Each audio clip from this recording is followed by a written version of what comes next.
You cat. You just got treats.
Okay.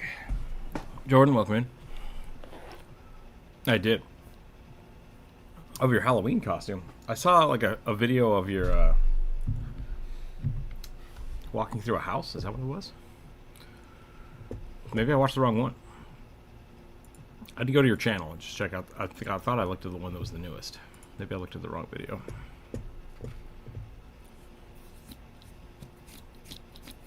Spooky vibes.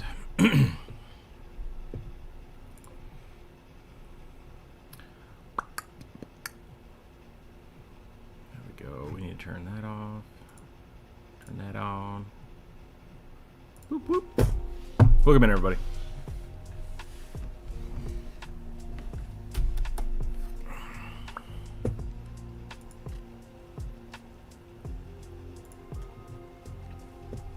Let me see if I watched the right one. The Asylum Ghost? Is that the one I'm supposed to watch?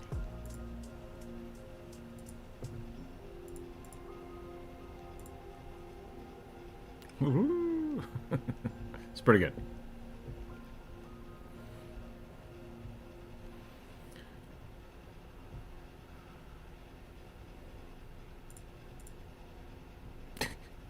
Yeah, it's pretty good. My only critique would be maybe what's the if it's supposed to be a ghost, you could weather the jacket a little bit. That's all I could think of.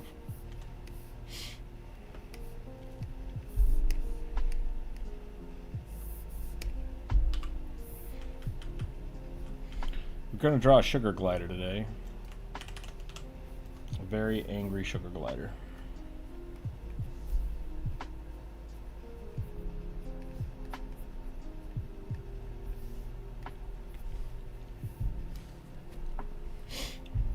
I still have not. I've been Link for Halloween for like the last 15 years. So I haven't really done anything new to my costume this year. Maybe I will. Maybe I'll take some time next week.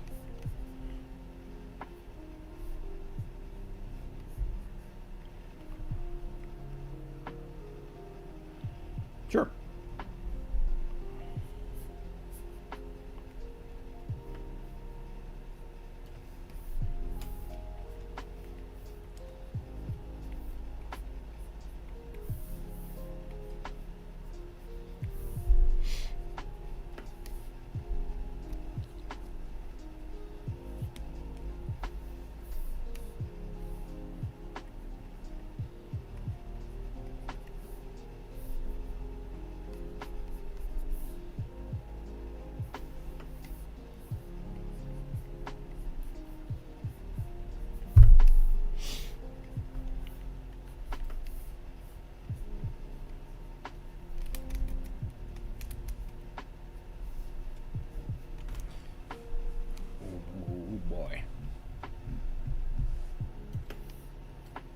Does he need a name if he's the asylum ghost?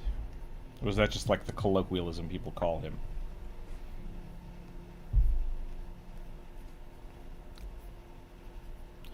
Then it's the ghost of a person.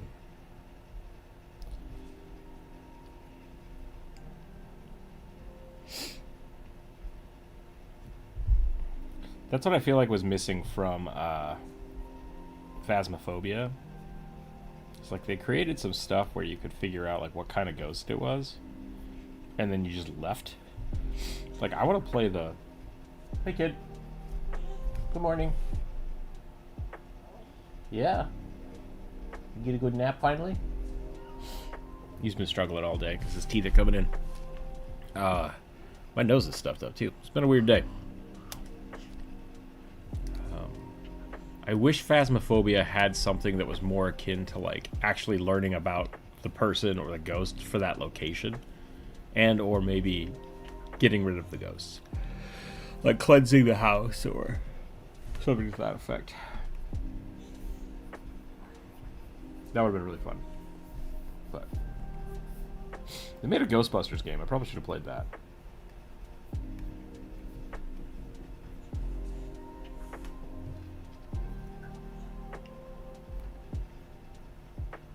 Where you going, kid?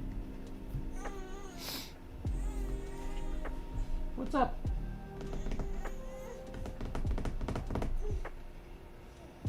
Hello? You gonna come over here and knock your head on my chair again? I thought we were past that. No, you just need to climb up. Oh my sad baby. Oh, sad baby.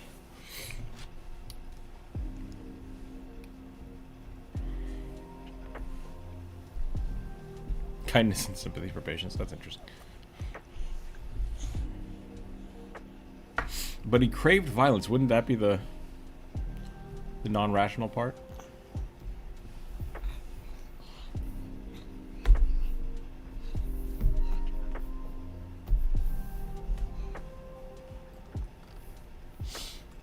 Kid, why you do this to me?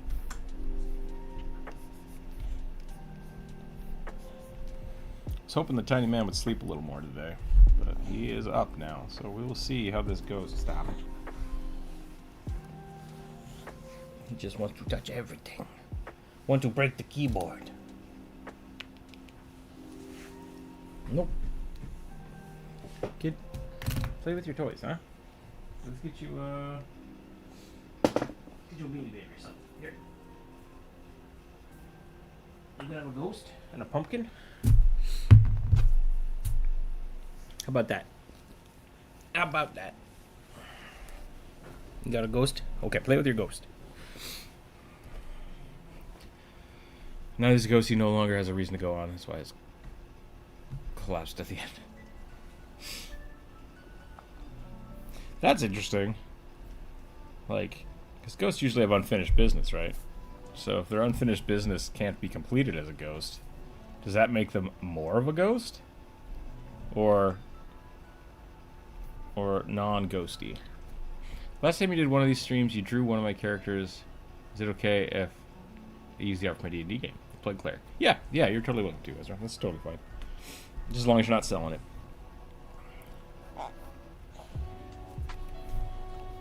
You can get a copy of the... I posted a copy of that in the Discord. If you don't want to, like, screenshot it. But you can also just screenshot it. It's totally fine.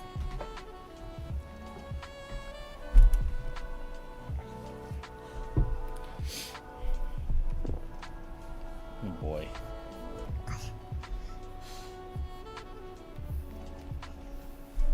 Feel better now, kid?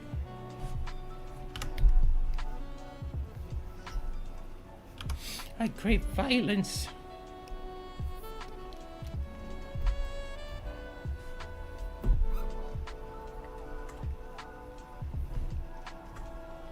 You cannot play with the keyboard. That is off limits. Doesn't help if you throw everything on the floor, kid.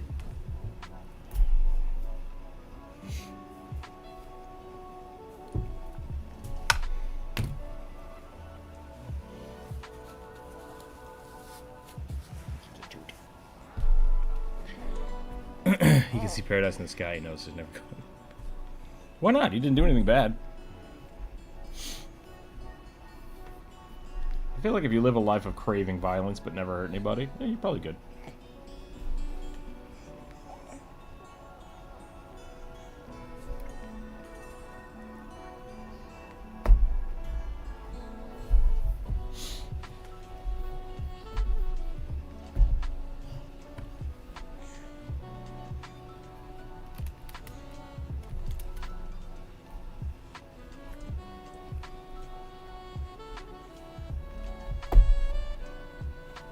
What's up, kid? No. Oh, I'm sorry. You okay? Got donked with the pen. Yeah, he's fine. You can't touch the keyboard. It's literally the only rule you have up here. Nope. Nope. Nope. Okay, go on the floor. Nope, no keyboard. You have your own keyboard here.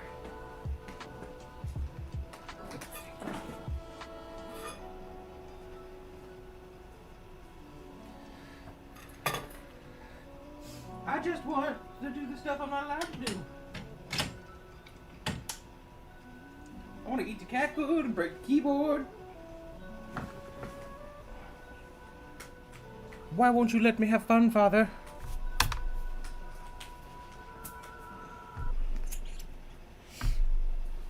Okay. Where'd the pen go? Uh-oh. There it is.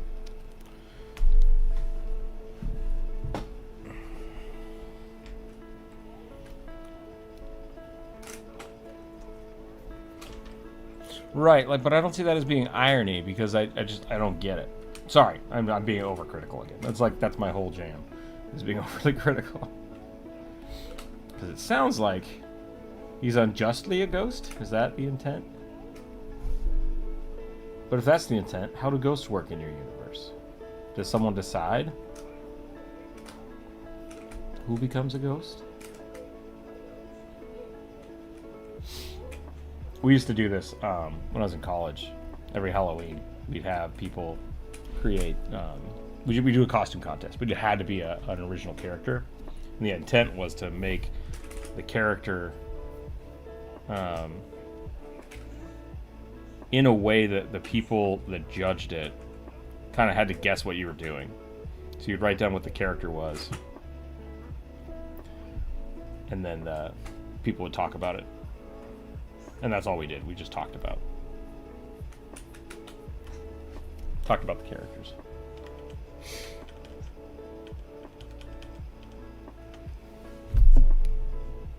What do sugar glider feet look like?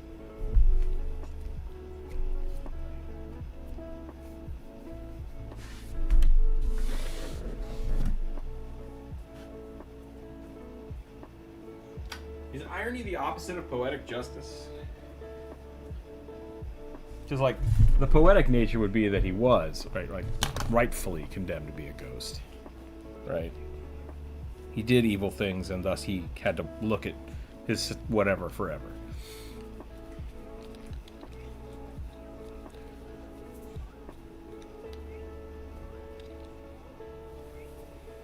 Behold! A tortured soul, I guess.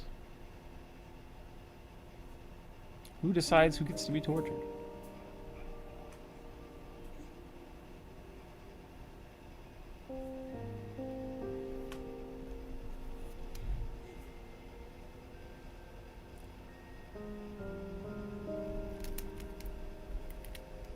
Ooh, or is like maybe ghosts have nothing to do with being a ghost has nothing to do with your actual actions in life. That I like that. That's scary. That makes that scary.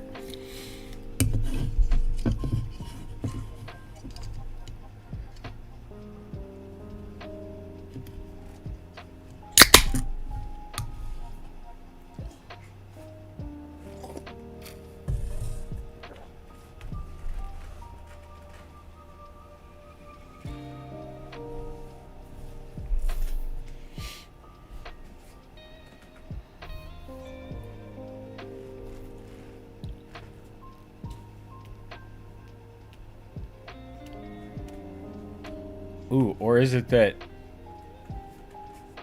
Ooh. He was rightfully denied the violence that he wanted to do. Okay, okay, I'm starting to get what you're saying. I'm starting to get what you're putting down. So because he wanted to be evil and just wasn't allowed to be, he's still evil, right? Like, that's the thing. If a human spends their entire life with wrongful desires or never striving to spiritual balance, they'll become an earthbound entity. Okay, yeah, gotcha. That's kind of, I think, where I just got to. That's interesting. That's an interesting way to look at it.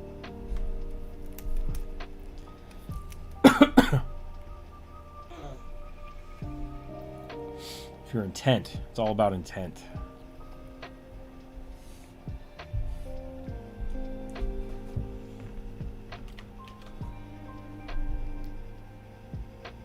I really like this little squirrel man. He's very funny to me.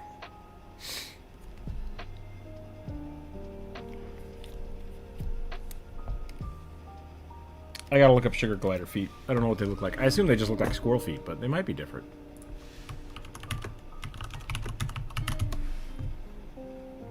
Anatomy of the sugar glider. No pictures. 0 pictures. Thank you. Oh lordy, they're terrifying.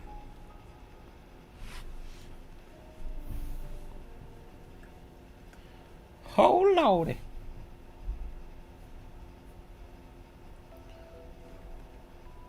They got weird little monkey feet, which makes sense, I guess. They're little... Actually, sugar gliders, are they primates? Are they primates or are they squirrels? Uh-oh. What is the sugar glider? I think they're marsupials, aren't they? Sugar glider, lesser glider, opossums. Oh, they're possums. Sugar squirrel. Oh, those are names. Hold on. Animala cordata, mammalia. Okay, so that, yeah. Petra Ride. Short jumpers. Neat. That helps me none at all. If it's chordata, it might be a squirrel.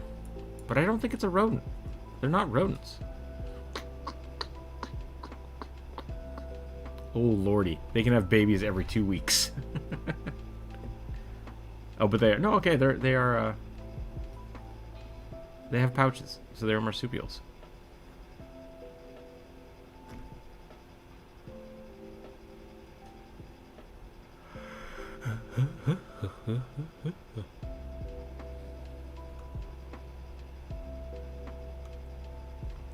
Ten weeks for baby sugar gliders.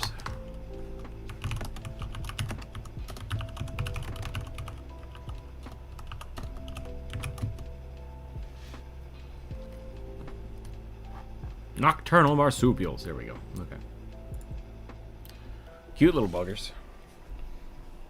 Except for their terrifying feet. Ghosts do attack good people out of boredom. Yeah, all right.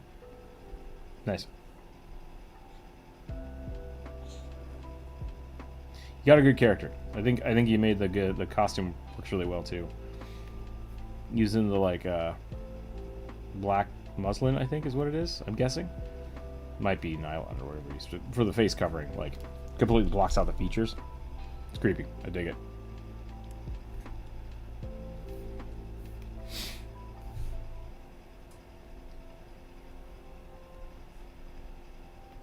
Kid, you got real quiet. What's going on? Did you find some cat food? You secretly find some cat food you didn't want me to know about? Oh my.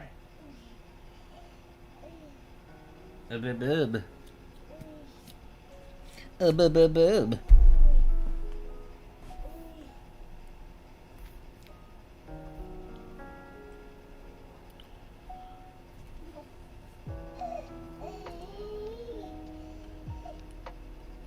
Lust for violence was unrelenting. We have a good picture for that today, you know? It's the violent squirrel.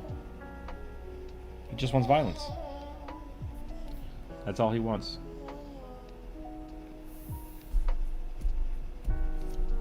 Sometimes you just need violence. Violence is the ultimate form of authority. Stupid Starship Troopers.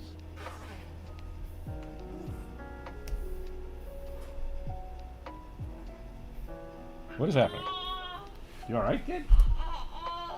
Ep, ep, ep. I feel contained. Contained and misunderstood.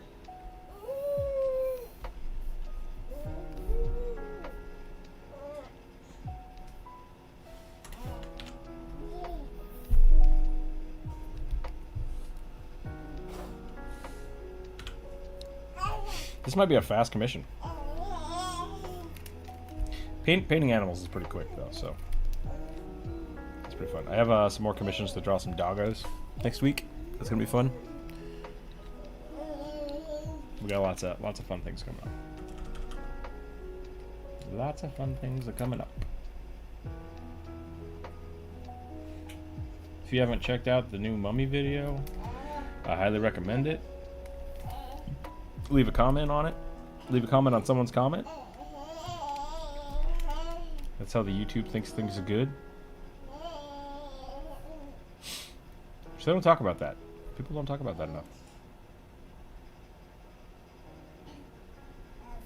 I don't know if individualized comments actually help as much as commenting on other people's comments. I don't know. I would say I wish YouTube would come out and tell you exactly how the algorithm works, but then people would just be scamming it real hard. Like they used to back in the day. That's my ghost character. Made a mask. Straight jacket out of the bed sheets. Oh, you made that. That's great. Nice job. Yeah, I was gonna say that was the only. If I had a critique for you, I would say you should weather that straight jacket up so it looks like it's older. That's the only thing I got. You can do that by just like rolling around in the dirt a little bit, or you could get some engine grease and stain up like the sleeves and stuff, just the cuffs. A lot of fun things you can do like that. I like weathering stuff. Weathering things is really fun. It adds so much I was gonna say detail, but not really detail. It adds so much kind of flavor to things for very little effort.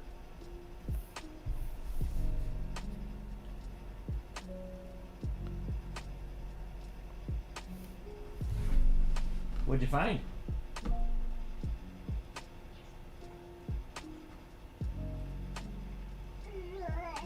You over there eating cat food, kid? I was just joking, but if you are, you are. Give me that.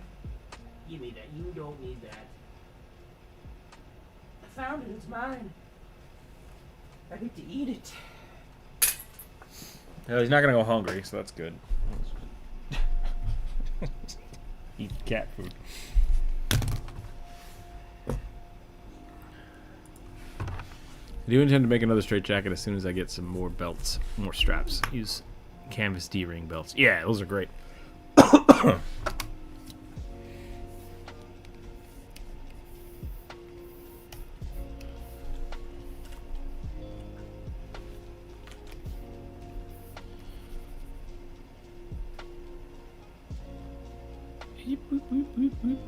I'll probably just get the base lines here, and then we'll do some viewer suggestion, and then we'll go from there.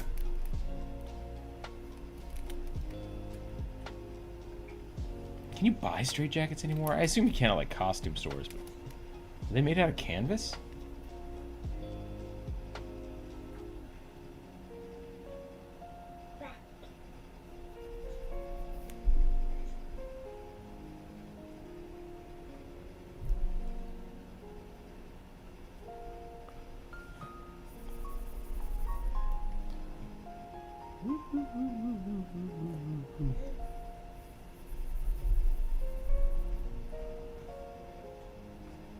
Who would win? Sugar glider with a knife or crab with a knife? Like crab got the armor. But that sugar glider's got some hops, you know?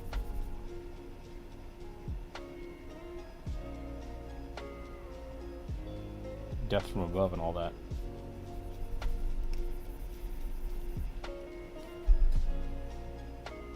Should I make him a little chunkier? Like, I could make him quite a bit chunkier. Maybe he does need a little bit of extra back flap.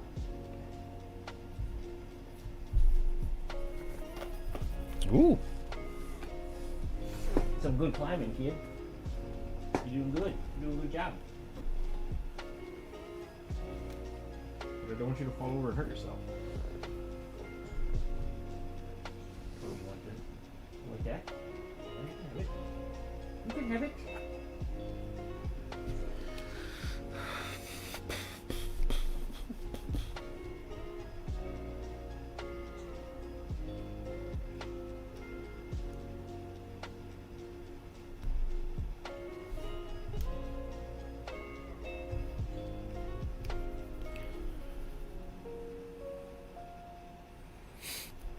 Should this be more poofy on the bottom? I think so. I think we need more poof. Always more poof. You can buy new straight jackets, but they're most likely going to need one custom made. Yeah. Hey kid, you bump your head? I'm going to put all your toys right here so you can't accidentally fall into my chair. I don't want you to do that, so I'm going to put that right there.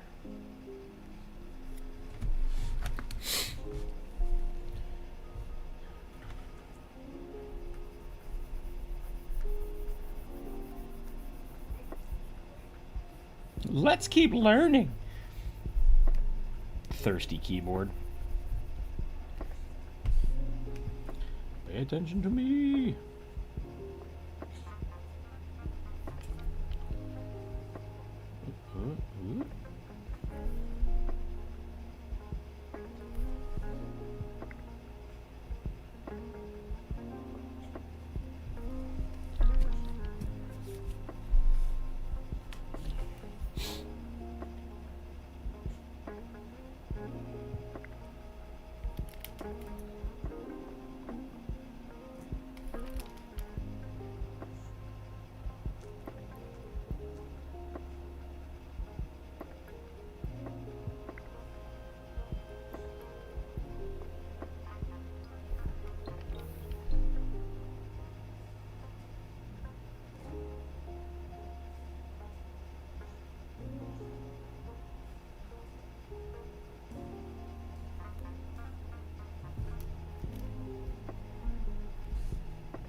Of course I had to make this super fluff.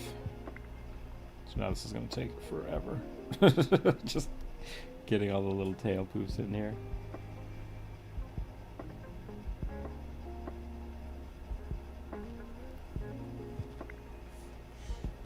It'll look good.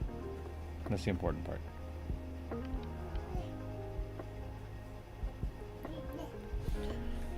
You know, I'm going to add the backstory to my video. I should add it in the pinned comments, or should I put it in the description? That's a good question. Maybe in the pinned comments. No, the description would be pretty good too. I think the description's good because then the SEO is going to look for it. So that way if people like, if you want to look up the character's name, or you want to use it for something else, it'll be like self-referential. You could also do it as like a short. You could make a short just describing your character and then use the video for it.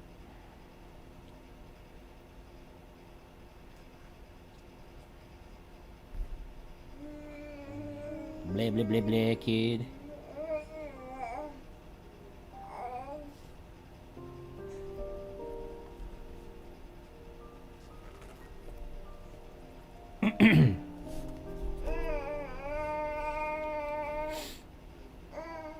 Did people hear that?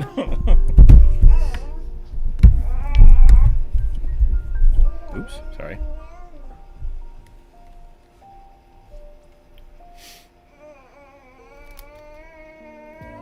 No Corvus or Druid today. Interesting. I think Druid was off doing some family stuff. Corvus is probably cutting wood, as you do. Excuse me, Jeebus.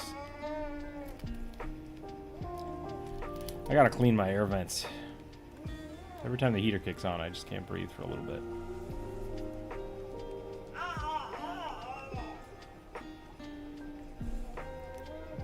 Got a new air filter last month. Gonna have the people come out and look at it just because.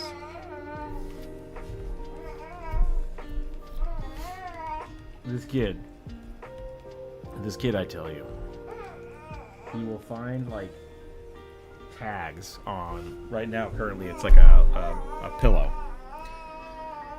A beautiful cacophony of child noise. Yeah, he'll find a tag on like a pillow or a stuffed animal, and he will do this. He just screams into it. I don't know what he's doing. He seems to enjoy it. I don't want to tell him to stop because he's having fun, but this is what he do. He just scream into tags.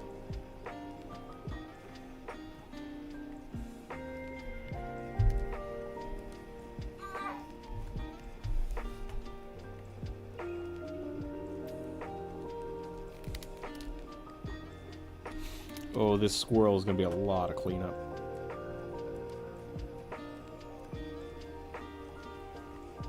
I had to say earlier, like, oh, this should be pretty quick.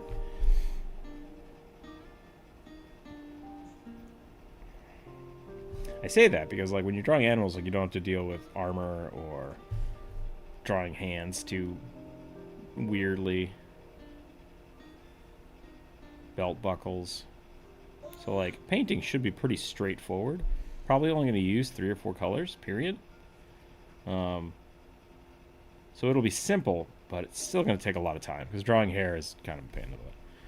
So, maybe I shouldn't have said quick. This will be pretty simple.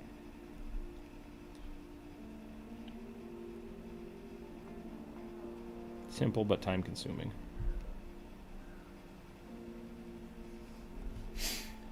Whoop, whoop, whoop, whoop. Fur can be its own thing. Yeah. Yeah. How are you doing today, Elliot? Hope you're having a good day. The kiddo is also teething right now, so, like, he's been getting real fussy and not wanting to sleep.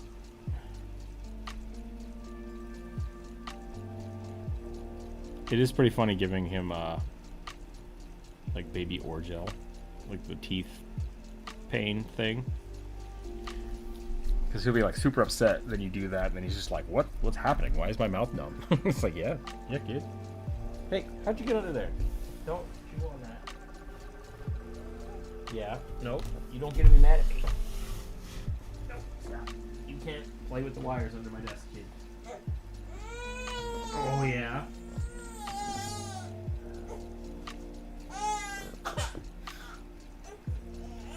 I want to chew on the power cables. Yeah, no, Papa's gotta get some covers for those. Until then, you just can't play under there.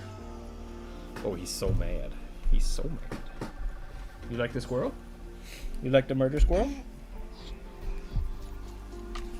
He's very clever, I've discovered.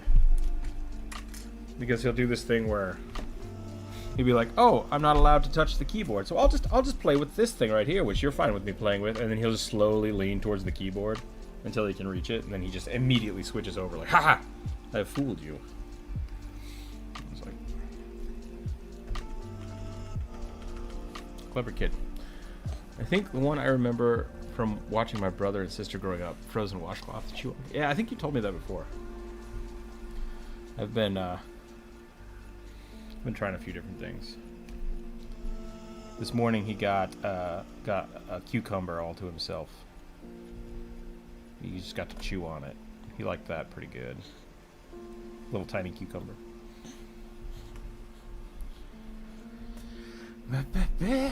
Okay. That looks good. That's going to be our murder squirrel. I'm going to save this before I destroy it. Let's draw some rugbies. Let's draw some rugbies. And then we'll get into the viewer suggestion. What do you think, kid?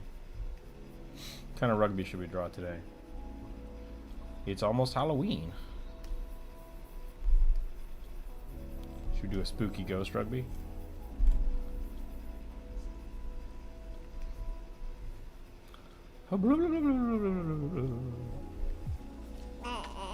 Bah.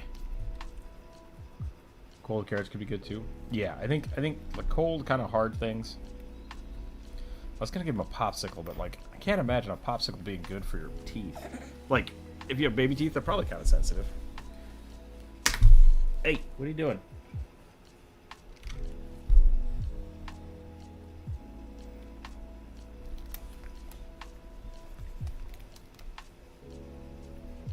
What kind of mouth does a ghost have?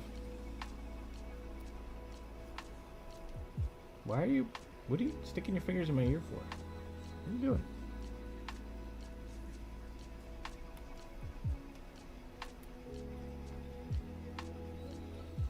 What's your plan, kid? What's your plan?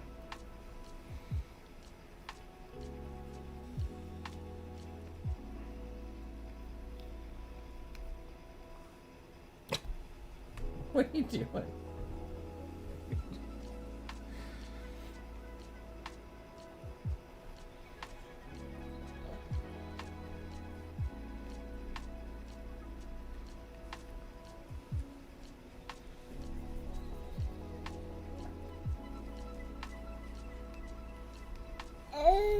Uwe.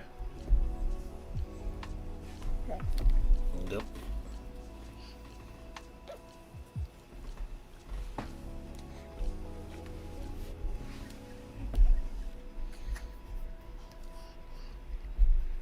Ooh, would a ghost rugby have ears? He'd have to. He'd have to have ears, right? Like that's the rugby. That's what makes it a rugby.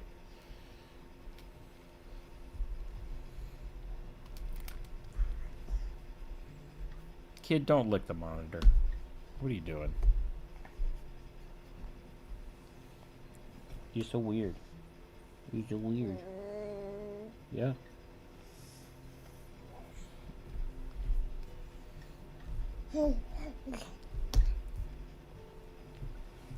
It's a ghost rugby.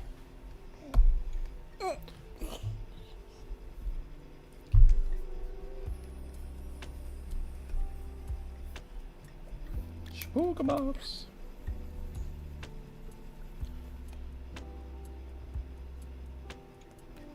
Yeah.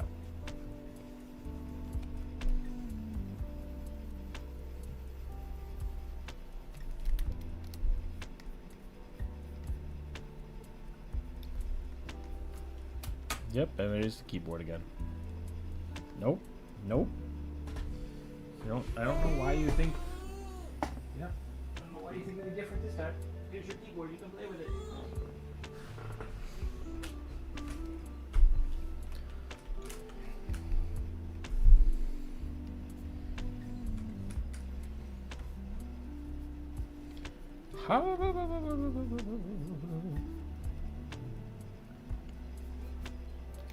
Oh, does Ghost Rugby not need a nose?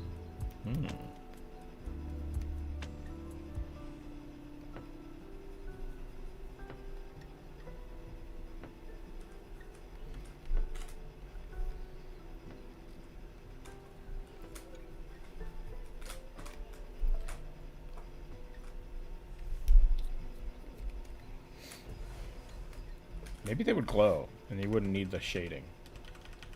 Maybe they should just be salt. Oh, whoa, whoa, whoa, whoa, whoa!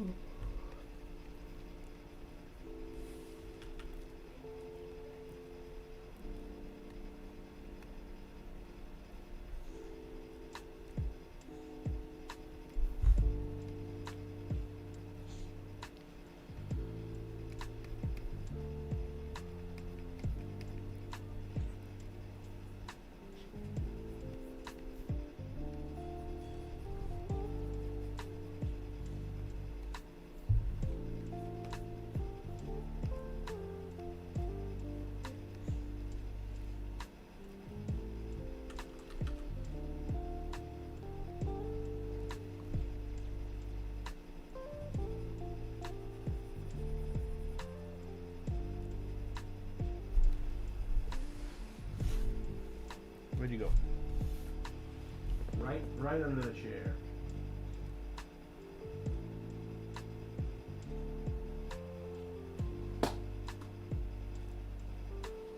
Whatever, kid. Eat the turtle if you want. Maybe just a blue-green outline. Yeah, we could give him a little color. Don't usually do rugby colors, but we could do that today. Oh my goodness. Oh my goodness. My neck just cracked so loud. Alright, let me get the list up.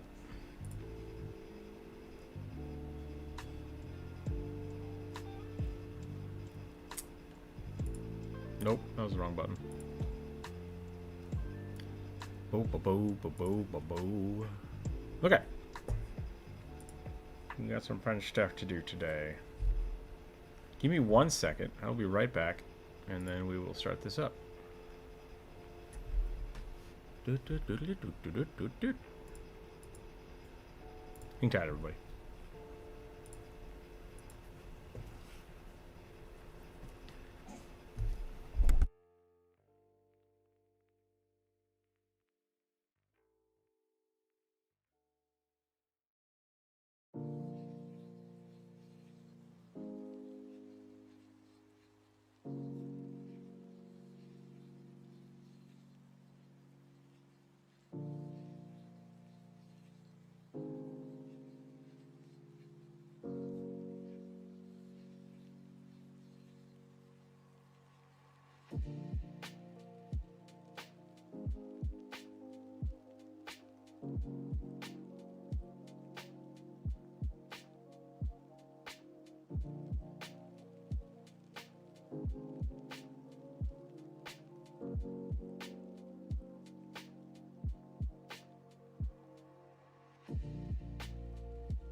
We should have a redemption for like trying to make the kids scream. It could be funny. Can you giggle?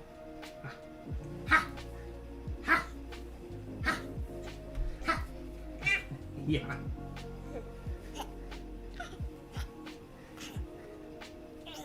No. Likes the bounces, but not today. Don't feel like screaming. Okay. Screams of joy. Ba ba ba ba ba.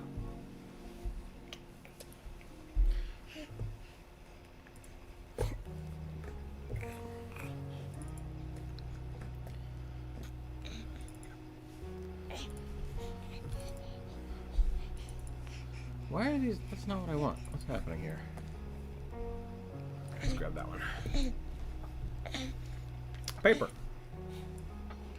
Okay.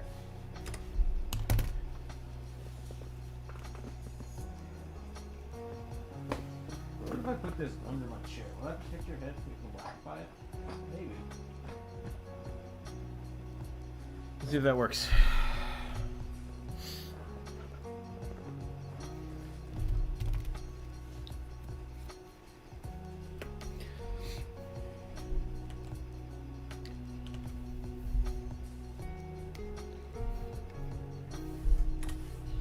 That, and then we'll zoom in quite a bit.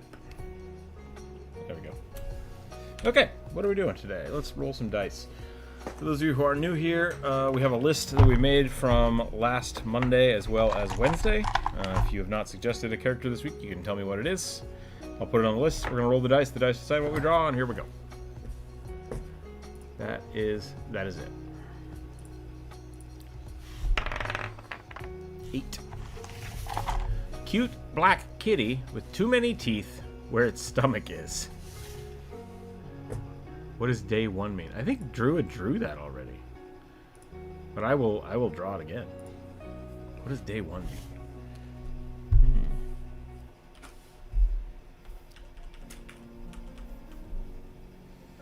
I'm pretty sure Druid drew this.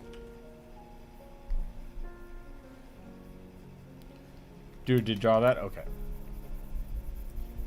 That would have been last week though, so I guess it just got suggested again? What do we think? I'll give it a quick draw.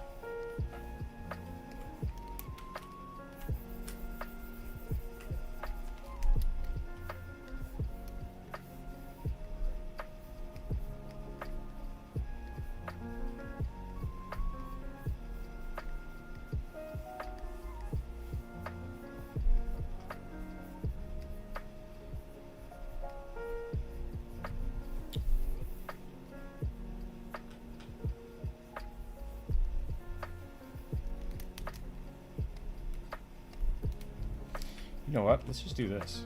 Let's just fill it in. Black cats are essentially just walking shadows.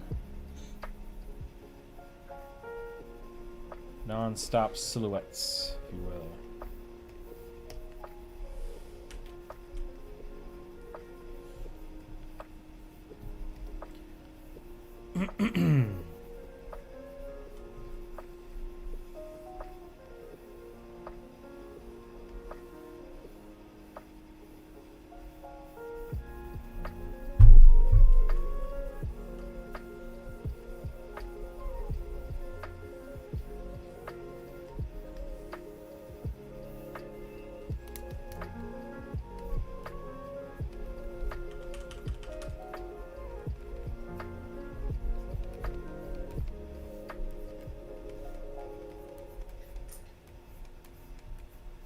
Ooh, what you got? Got some rope? Got some rope and some toys? Oh my.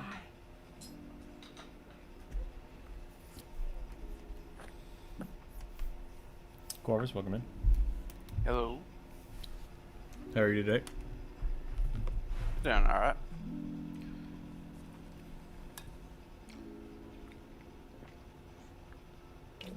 You just told me that you were streaming now. At least Discord did. Weird. Yep. Am I public? Yeah, we're good. Oh, Yeah. maybe it's like stuck to viewer or something, or members or something.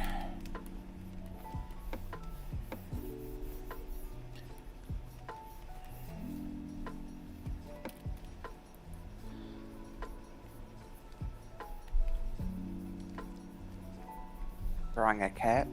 Mm-hmm.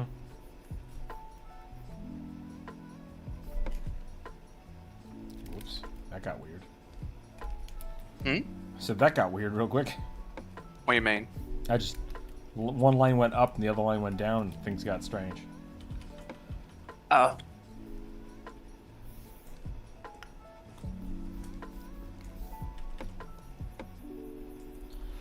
I want to give it yellow eyes, I think. Yellow eyes seems good. I'm drawing with no opacity because reasons.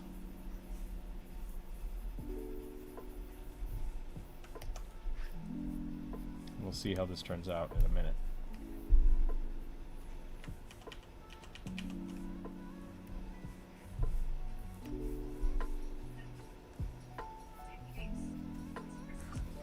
Uh-oh, it's Friday.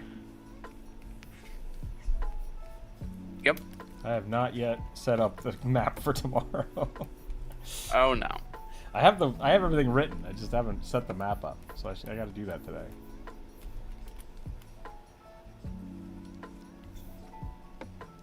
So is this supposed to be like the cat that has like a malfunct? Yeah, chest I or think something? Druid drew this last week. Yeah. The 18th. Mm-hmm. Last Friday. But I mean, like, I updated, so this is from this week. So, people can suggest the same thing twice, I guess. Yeah. Now it's after like 3 or 4 times. That's where it's a little bit of an issue. Yeah. If it got drawn, that is.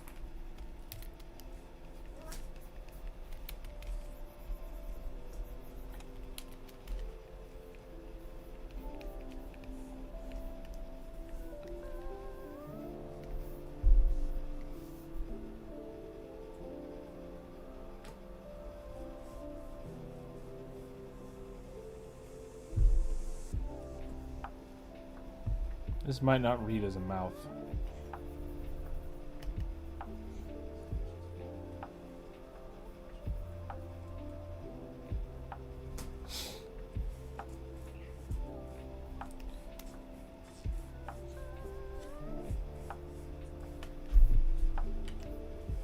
Nope, it just reads as flur. Flurf. Boots Kid. with the fur. Oh no. The destruction is strong with this one. He's ripping the... I bought some like foam mats for the floor. Mm-hmm. He's ripping them apart and eating. Uh-oh. Whatever. I'm trying very hard not to be like a no, don't do that parent. But I might become one very soon. I mean, kids should not be eating foam mats. Yeah. Though. Because like right now Young he's just, kid, no. he's disassembled it and it's normal, and he's not actually like destroying it. Oh my god, kid, you are just attracted to danger. What are you doing? I gotta build this kid a jungle gym is what I gotta do. Yeah. You're gonna eat shit. And then you're gonna cry. And I'm only gonna feel a little bit bad. What do you think? I built a bunch of wooden boxes for, like, filming and stuff. And he wants to climb on them, but it's like, they're hard wood, so that's not good for someone who can't control themselves very well. But I also want to see him try, you know?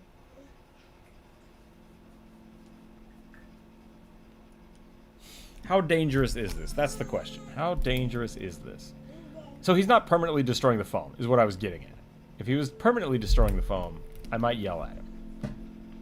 But currently, he's just dismantling it. I think that's okay. I think it's okay to learn to dismantle stuff. I'm just going to have to put it back together later. We would totally be 2 different parents. What's that? I said we would be totally different parents. I don't know if I could handle that.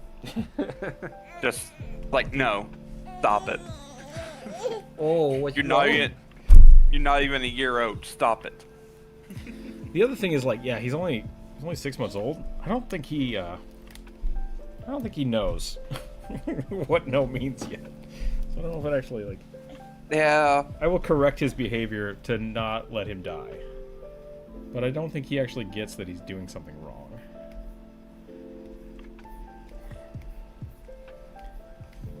The most, like...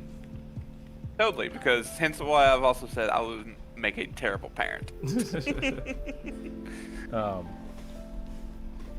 At one point the other day, he was just screaming for like 45 minutes.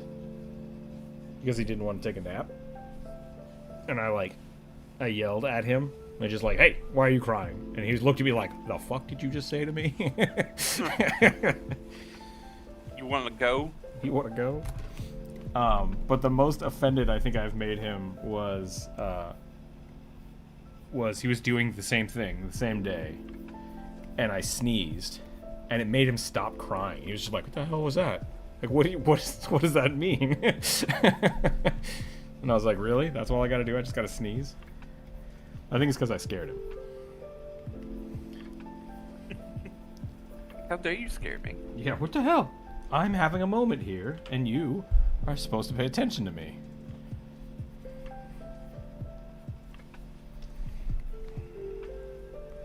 Which is scarier? Pinpoint or like cat eyes? Like cat eyes seem obvious on this. But maybe not. What if it's a cat-shaped monster?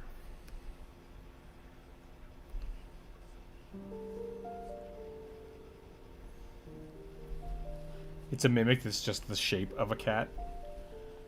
It's not actually like, it doesn't actually look like a cat, it's just the silhouette of a cat. Hey, kitty! No.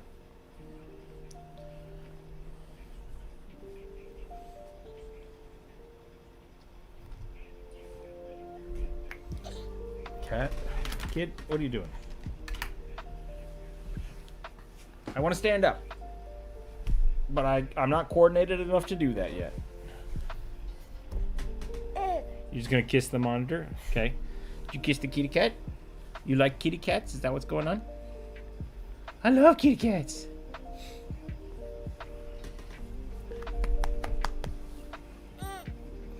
You ready for some food? Is that what's going on?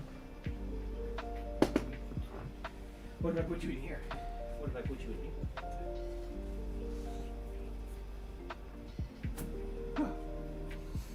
It put me in a cage. You want the baby cage for a little bit?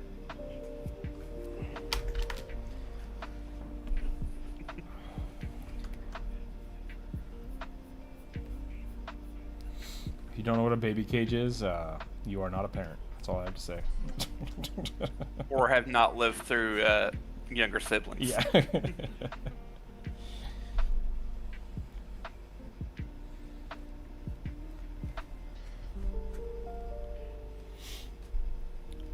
Some of my nieces and nephews are coming over this weekend. And I guess they're not nieces and nephews. I don't know how to describe it. Second or third cousins or something like that? Doesn't matter. Family members are coming over. They're young. They want to play D&D. I think that'll be fun. Who knows if we'll actually have time to do it, but... Oh! What's wrong? You don't like the baby cage? No! Okay. You don't have to be in there. Get used to it, kid.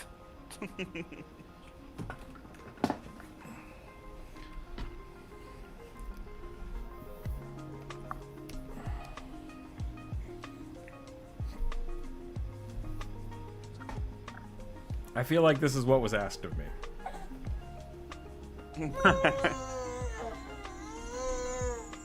What's your plan, kid? You gonna pull yourself over the top of the chair? Or are you gonna chew on the chair? Yes. He's gonna chew on the chair. Yep. Okay. Let's do a test. Let's put you right here. Give you some pillow. Oh, he's tired. I put him on the floor and he like immediately gave me this look of like, no, and then just face planted into a blanket. Stuck his thumb in his mouth and just like, thump.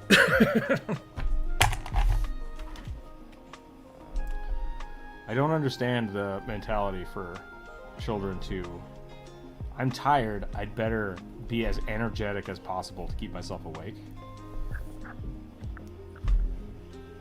Seems very strange to me. Playpens are great, yeah. I was about to take this one down because he didn't like it.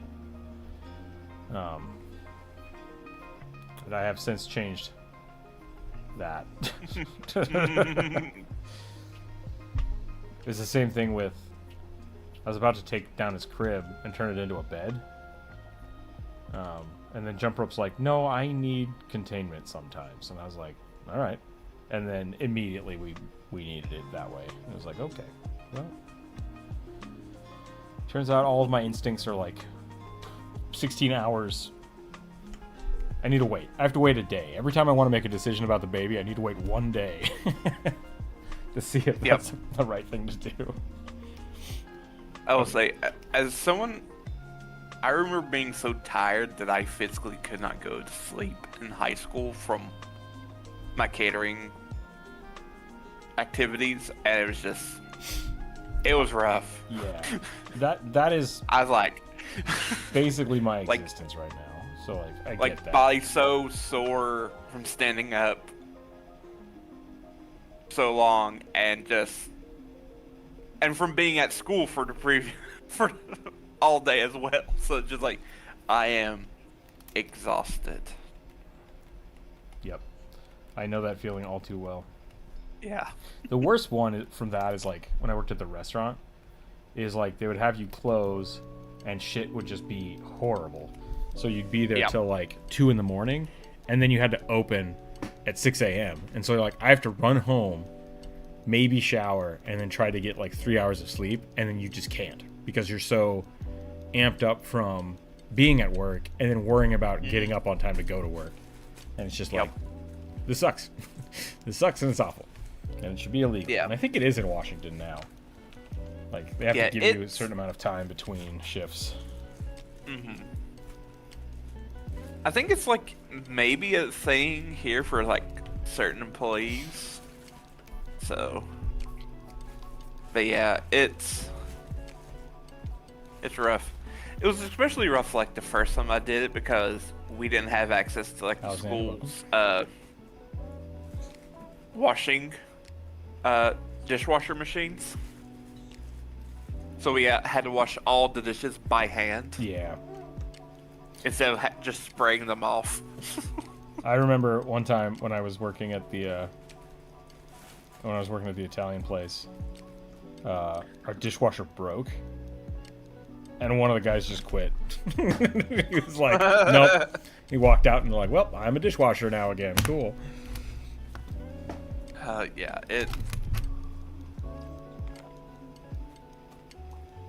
doing it by hand, just especially if it's like a big dinner, it just takes so long. I was like, paper plates next time. No more of these glass plates. I don't care if it's supposed to be fancy. I don't know what I've done, but there we go. Weird cat with a mouth on its stomach. I just realized if that's its stomach, it's got to have a hand over here. Wham. Wah, wah, wah. Wah, wah, wah. My Instagram right now is just inundated with hyraxes and possums. I did why. not cause this. No, I've been sending you a lot of them. But, yeah, it's kind of great. It's kind of great. All right, I'm rolling dice again. 10. Sapient teddy bear wielding a blood-stained knife.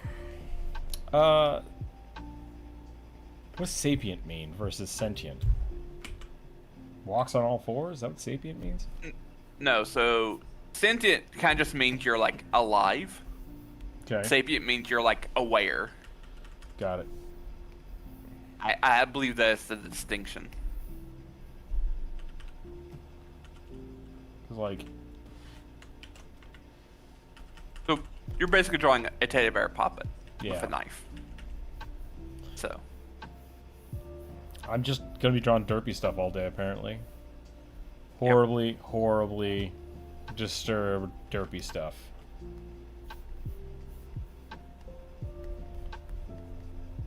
Kid, you got quiet again. What happened?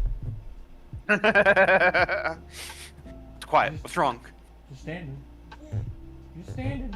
Yep, you're pretty cute, kid. It's a cute smile. You found cat food again, didn't you? Yep. Where is this cat food coming from? Oh, dude. Maybe you should be sweeping more often. I vacuumed this morning. Probably the cat just packs it in.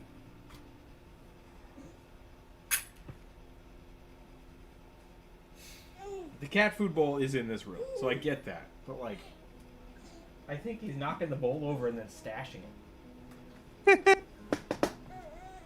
You squirrel? Oh. Hey, squirrel man? Oh, that's a hungry baby. okay. Hold on a second. Jordan, hello. Is your partner there with you? Did you tell him my little story? He'd probably like it. I did not. Corvus, if you'd like to run back, you can. It was about a ghost for a Halloween costume.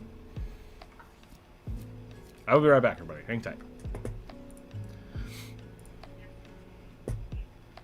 I need to go see if there's some food for this boy. I mean, I know there's food. I just have to go get it. 1 second.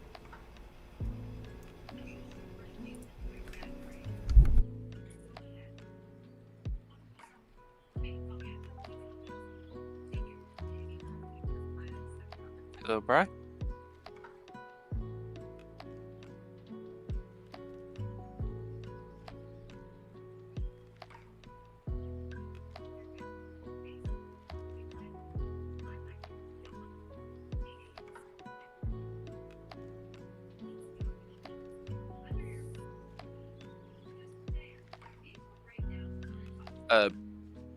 Bri, why are you messaging in Discord and Draw?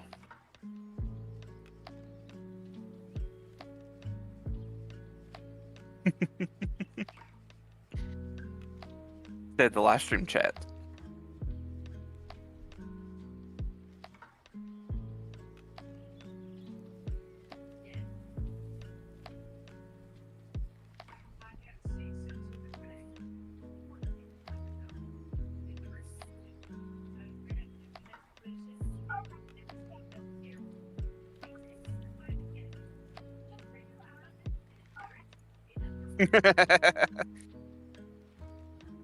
Nah.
Huh? What did I say? You were singing. Oh. I said you were serenading us. Ah.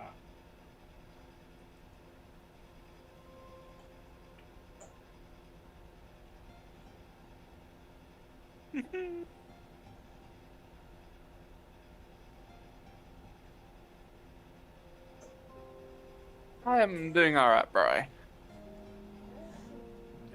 Speaking of voting, I got my absentee ballot today. What do you think? You clear with that?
close. Get him. Get him, kid. Oh my goodness.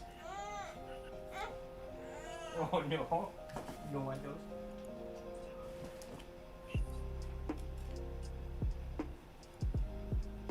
You were so sleepy. Yeah.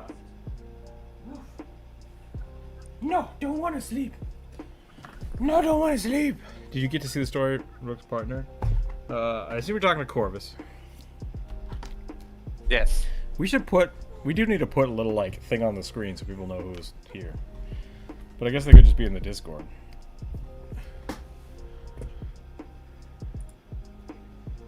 I did see it. Okay.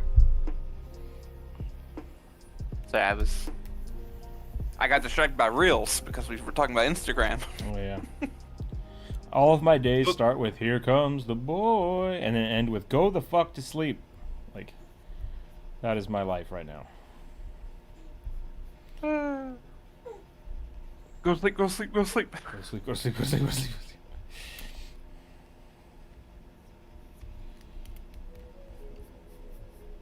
I don't have a name for my bartender right now. That's the thing that I stalled out on. Bartender? Yeah, I don't want to use any of my old characters. So I'm like, Oh. I'll just remake these characters so that they're new and fresh. And I stalled out on a name. I don't know why, but like, that's how far my brain got before I was like, you should do something else.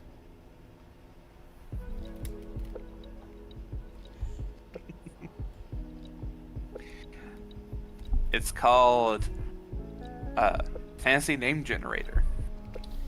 Yeah, but then you get really dumb stuff. That's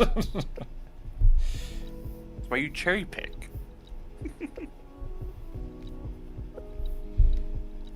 Just let the robots do it.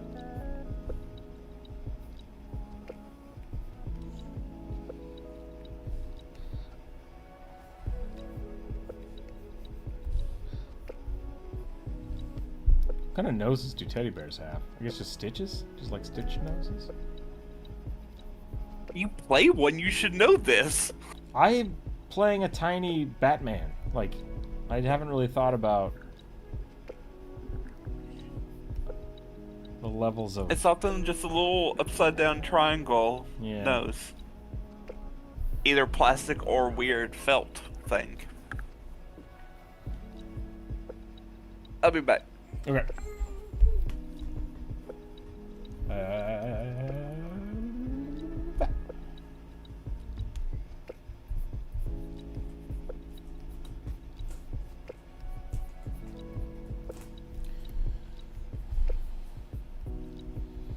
Right, you're an expert in creepy puppets. What do I do to make this little teddy bear man with a knife seem more terrifying? People teeth? I can give him people teeth. That always makes things more disturbing.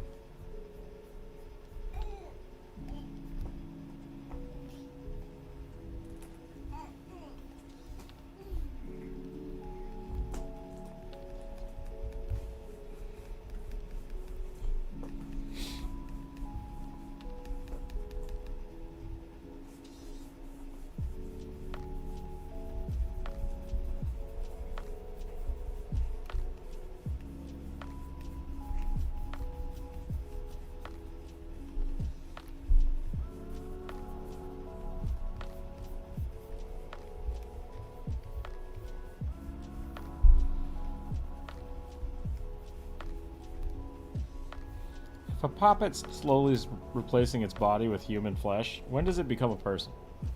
Ever? Does it ever become a person?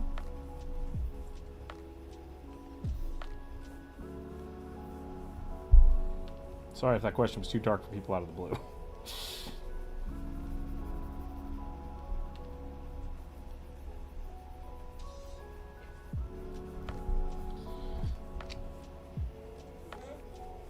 Hey man, did you rip off another piece? I'm gonna have to put that back together later. Yeah?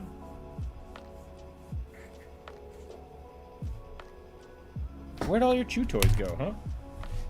That's the real question.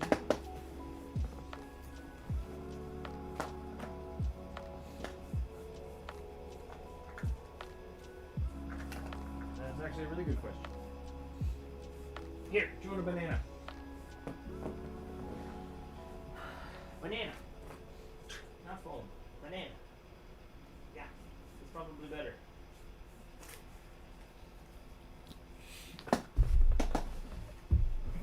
Inferior human organs. Such a healthy boy. So many plentiful organs.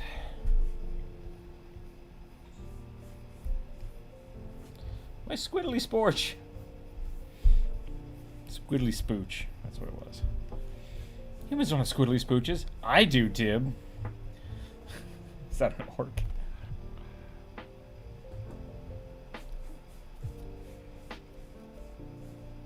I won the fight against my bone cancer. Hell yeah. Well done, Alexander. Congratulations. That is about worth celebrating. Any plans to go facilitate that revelry? Wow, I don't know. I can't bring sentences together right now, but I'm very happy for you. Let's just put it that way. I just nat 1 a diplomacy check to congratulate somebody on something that is definitely worth celebrating. So, yeah, what are you gonna do? Anything fun planned? Maybe go on vacation, take some time off, relax a little bit.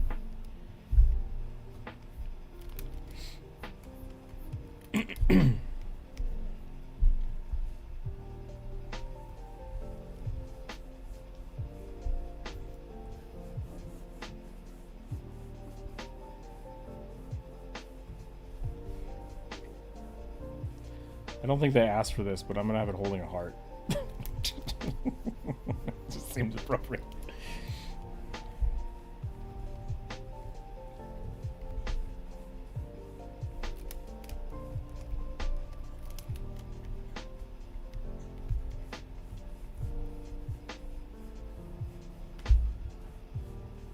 The banana was the right option.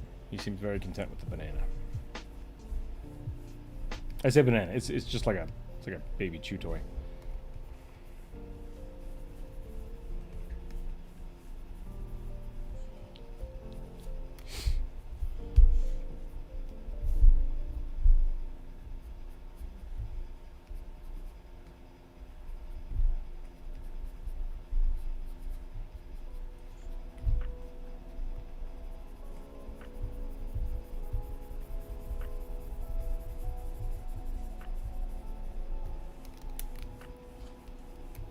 What if this is a cat ear?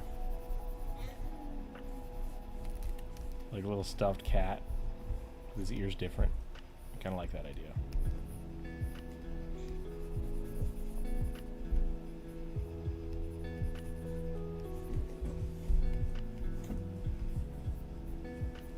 What you doing, kid?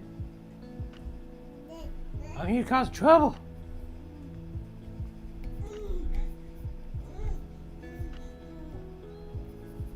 You sound like you need a nap real bad, kid. I guess you just took a nap at 11, though. It's only been an hour and a half. That was a short nap. What happened? Oh no, what happened? You fall over? You fall down and hurt your bum?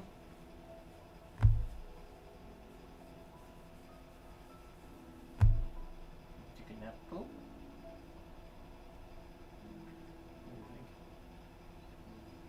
Yeah, you're very sleepy.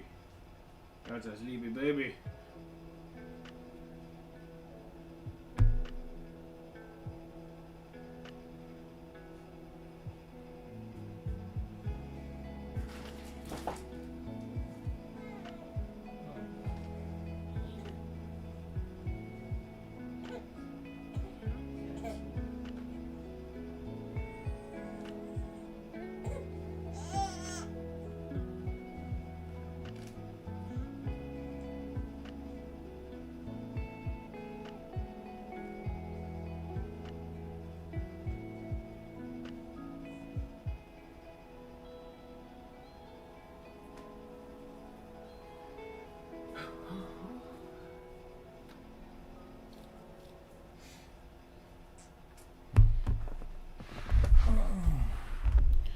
Shot doing okay? I hope so, precious thing. Yeah, he's doing great. He's doing good. He's teething right now, so he's a little fussy.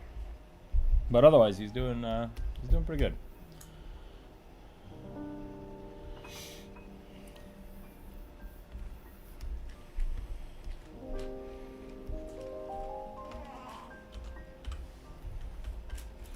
He is just doesn't want to sleep is the problem.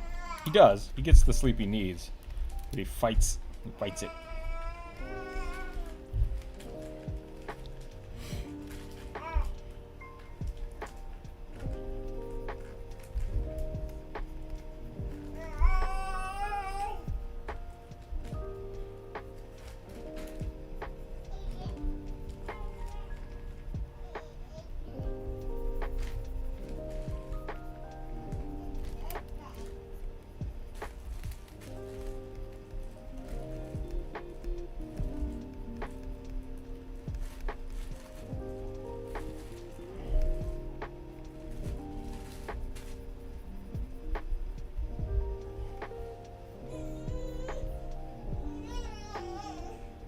Yeah, kid.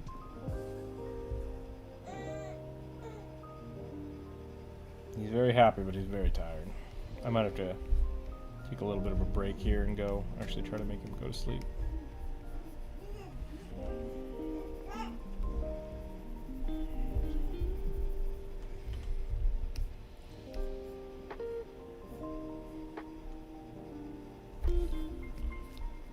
That's a pretty good teddy bear, I think. A pretty good creepy teddy bear. Yeah?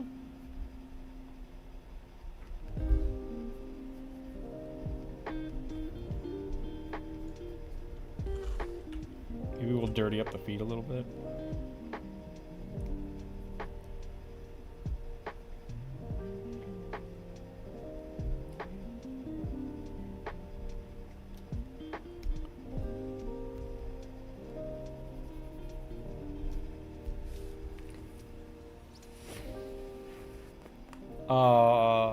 I asked you how to make a creepy teddy bear creepier. That was what I asked. D&D or Pathfinder, which has the strictest, most rigid rules? Oh, Jesus, he's in the other room already. That is kind of a subjective thing, but we can talk about it.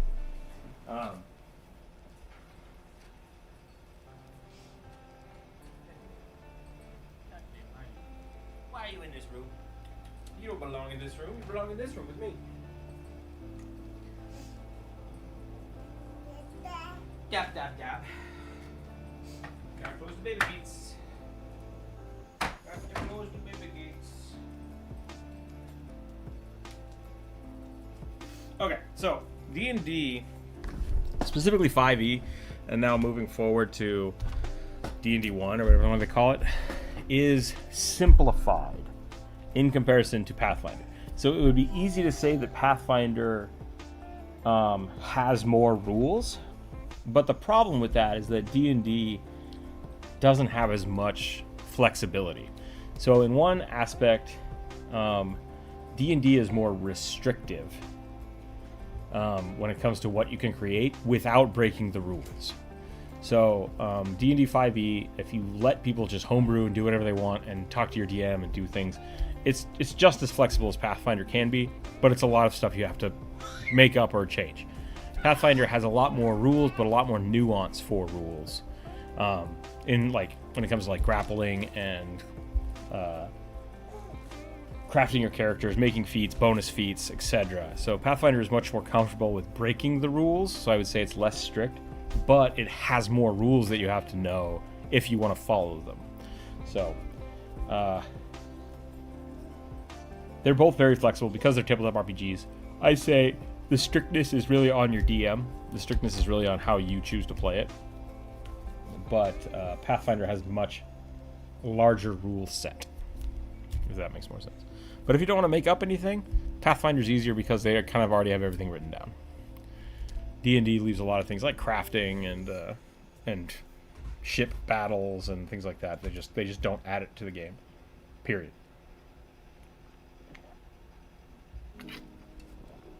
For a long time, they also just set like, how much does the thing cost? And they're like, figure it out. So I hope that answered your question. If it didn't, please feel free to ask for clarity.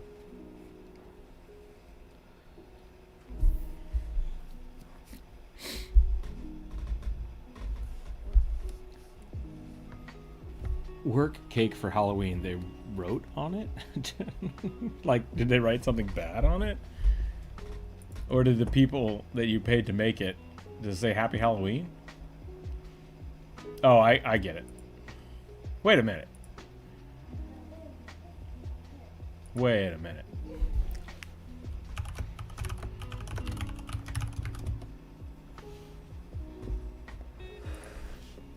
Have you ever been a game master? What role of game master? Also, thanks for the answers. Yeah, I GM all the time. I'm working on a game this week. I'm going to try to set up a game for the Patreon members soon-ish. Like, I don't know. That might not be till next year.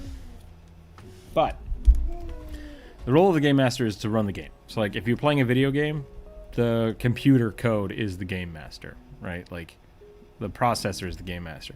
So whenever the players decide they want to do something, it's your job to see how they interact with the world. It's usually also your job to keep the pacing of the game. So you bring up NPCs, you play the NPCs, you play the monsters, and you guide the players in through the story. Yeah.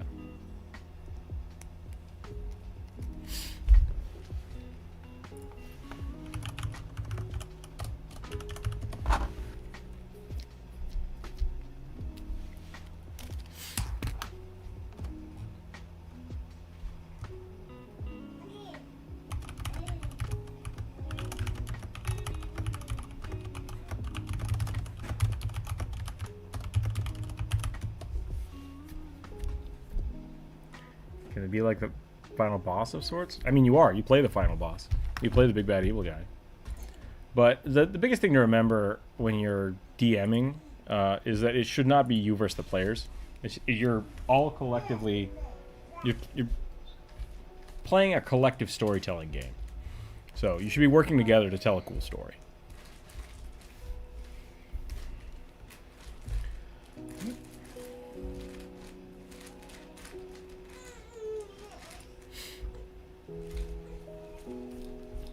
I have had instances where people will make their players fight like a deity, and when they get to the deity, it is just them. Like Master Hand from Super Smash Brothers style. I've had a few people do that. I think I'm done with this teddy bear. I think we're going to move on.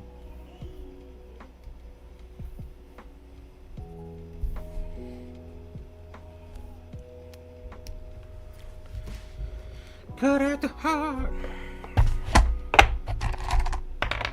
I'm in a singing mood today.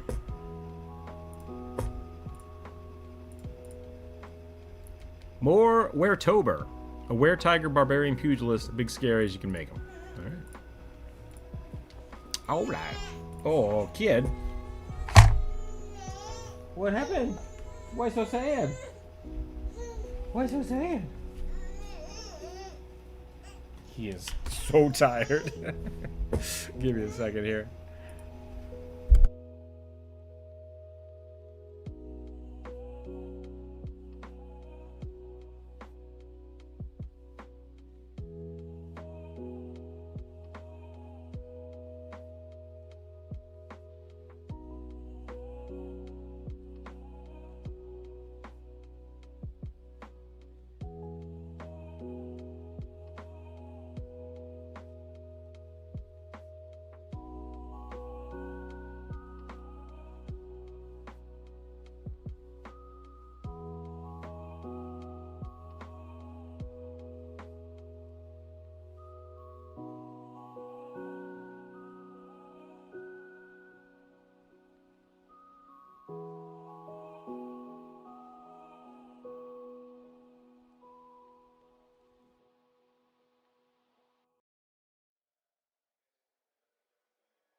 I wrapped the boy up in a blanket and gave him a wear owlbear. Give him an owlbear, and he seems pretty content. So, go with that. Were-tiger. Here we go. Were-tiger. Okay. Should I just draw Tony the Tiger? That feels unnecessary.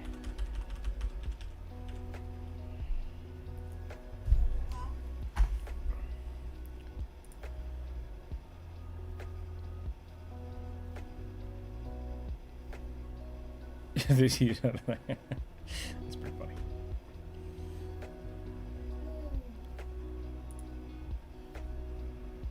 Yeah, I don't know. Well, let me read this. So even the game master plays the game. It's basically like setting up obstacles to prevent players from reaching you while obeying the rules. Can the game have multiple game masters? There are a few situations where people will do shared DMing. I've never had good experiences with that. I had one opportunity where I let the players like design a dungeon as part of the game. That was really fun. But really, the whole point of the DM is the DM knows the rules. And beyond that, the DM knows the rules. Wow, I can't write today. And so when players want to do something like attack or whatever, they have the final say. So if they say, no, that's not something you can do, or that's not how it works in this world, they're the ones that do it. They also are following the campaign.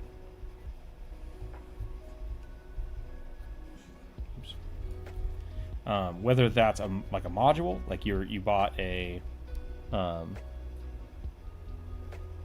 it's not a campaign guide. What the hell is it called? Uh-oh, my brain's not working again. Curse of Strahd, something like Mines of Fandelver, right? They know what's going to happen. They know the story. They're the ones that are trying to keeping the party on track. They don't have a physical avatar in the game. That's the thing. They play all the NPCs, the non-player characters. Those characters are written and know information and are in the game specifically to aid the players in telling the story. That might be like a shopkeeper, might be like the king of the country that's sending them off, the king or the quest giver.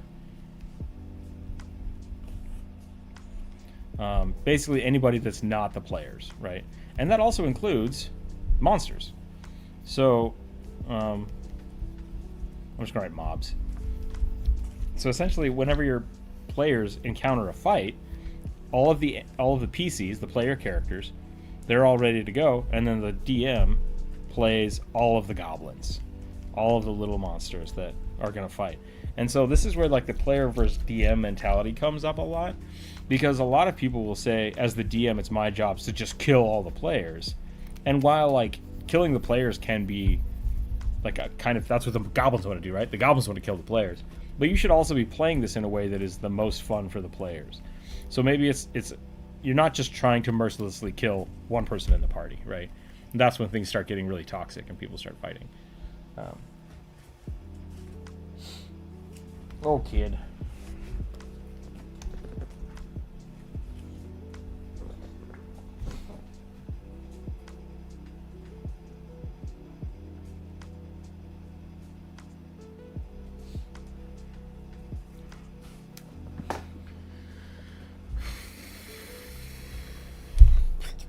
Yeah.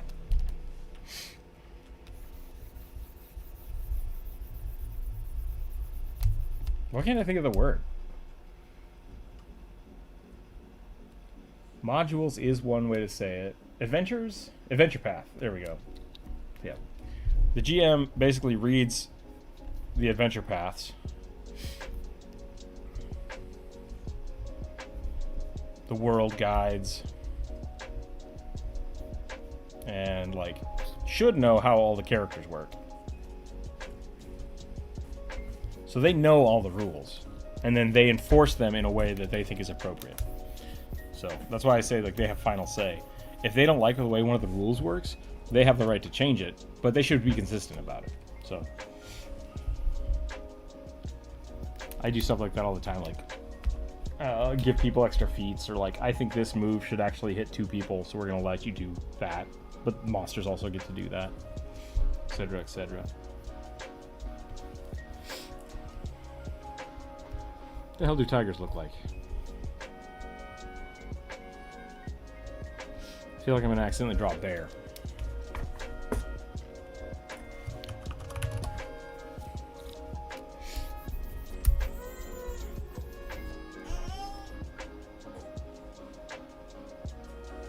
He's fighting so hard to not fall asleep.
Okay. Where tiger? Where tiger? Where tiger? Here we go. Tigers have long, derpy noses, attached to giant testicle faces, and then go round. That's a tiger. We done did it. Oh my goodness, kid.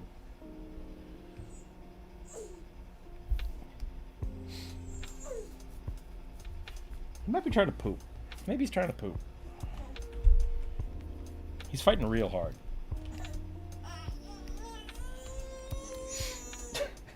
It just doesn't want to go to sleep. No! Oh, poor kid.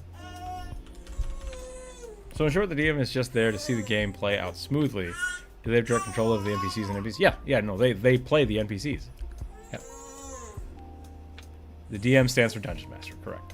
Dungeon Master, or if you're playing Pathfinder, it's a Game Master, because Dungeon Master is apparently copywritten. 1 second.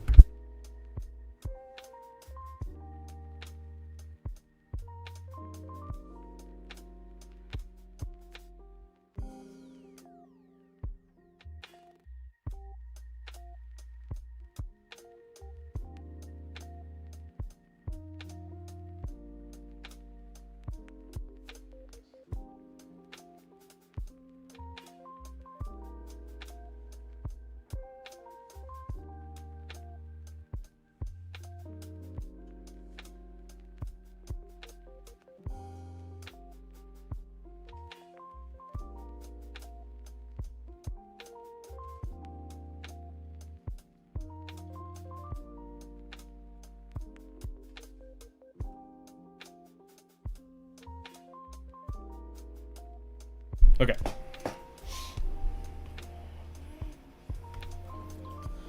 Tiger's like shoulders come up real high, so I think I'm gonna start. I'm gonna make this a real big boy.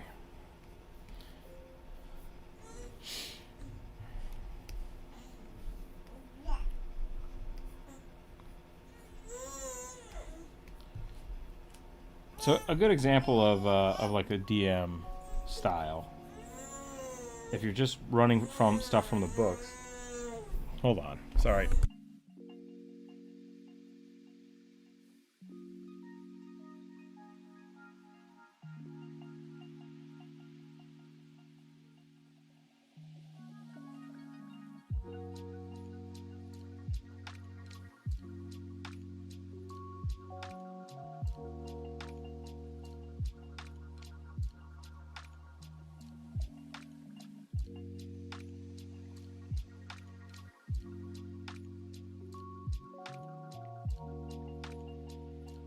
This is my life right now.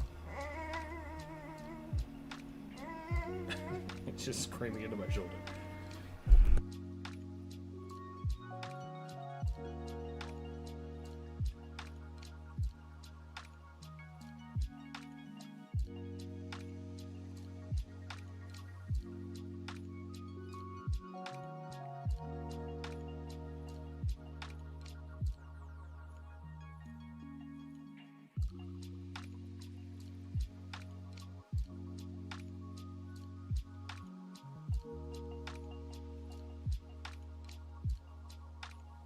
Okay, so what I was gonna say, oh shoot, is you should pick up the.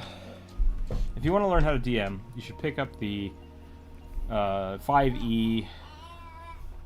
Go. Shoot, what's it called? Starter kit? I think it's the starter kit. You get the book that is the Lost Mines of Phandelver. I think they might have switched it to the Dragon Queen. I'm not sure. But it essentially comes in like, this is the first town the players go into. You end up in, I don't know. Good boy, kid. You end up in Dagger. That's not right. Daggerfall's the wrong thing. Sorry, when kids start screaming, my brain just shuts off. Hold on a second.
Okay, so when you get the D&D starter kit, you basically get a small campaign that basically says X, Y, and Z are going to happen in this order.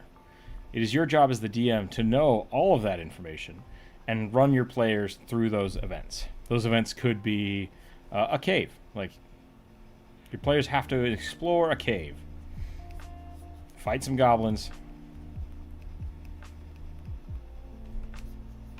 save somebody from said goblins, right?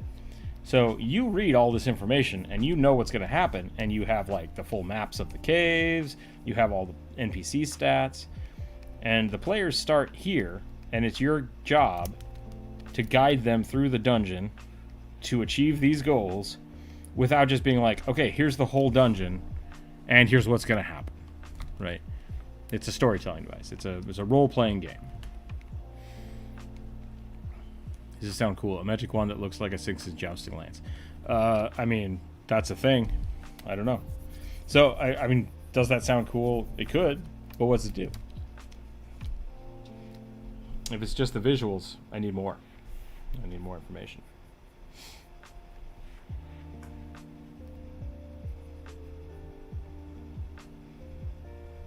I am finally back. Welcome back.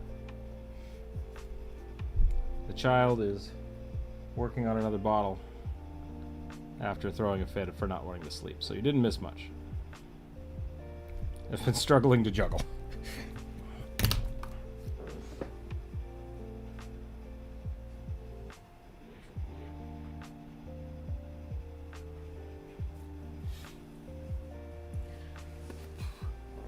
That'd be really bad if people couldn't hear me this whole time. I hope people can hear me.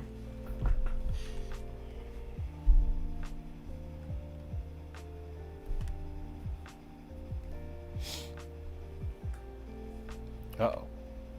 You there, Corvus? Yes. Okay. Making sure.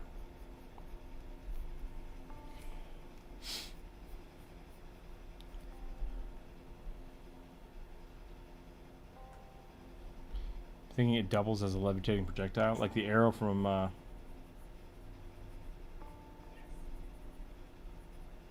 Guardians of the Galaxy?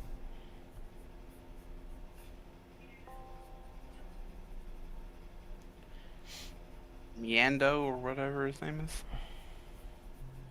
Yondu? Yondu, yep. He's got a robotic mohawk. That's pretty cool. Then gets a big giant fin mohawk. Mm-hmm. Which I'm less a fan of, but I think that's like canonically the correct way it's supposed to look. So I can't argue against it. I didn't like it in the comic book that much, but I like the mini mohawk of it.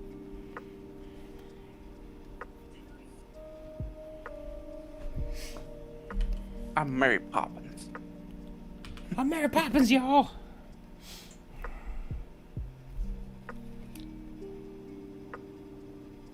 I had to run my grandfather's house real quick.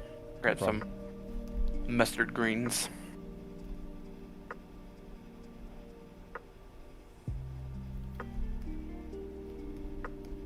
I'm sad that I can't just grow stuff in my backyard. I don't know what's wrong with it. My soil just sucks. Gotta find something that's good, that works good with that soil or can grow in anything. Yeah.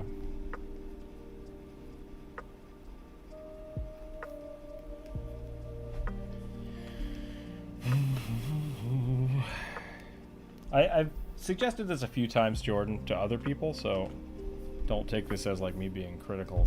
I would highly suggest, if you want to get into DMing, buying like the starter kit or downloading one of the free adventure paths before going off and making your own stuff. Because as the DM, it is your job to basically know the rules and understand how the game works.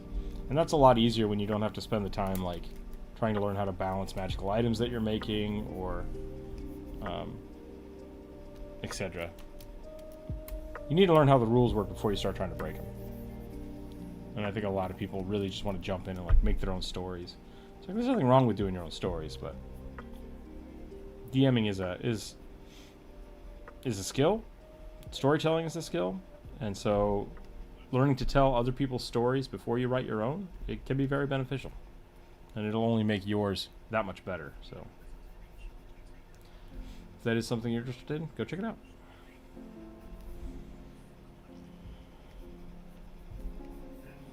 And also, don't beat yourself up if it doesn't go 100% way you wanted, because I know I'm very guilty of that. Oh, I mean, I've completely like derailed entire campaigns. Like, it happens.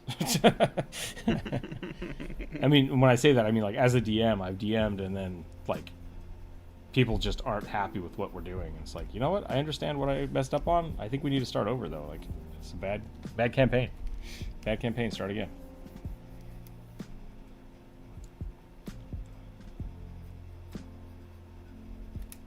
I thought it would be really fun to have like a cutscene for a boss fight. Nope, my friends hated it, and it was like, okay. Turns out people like to be the ones that kill their bosses, and I completely agree with them now.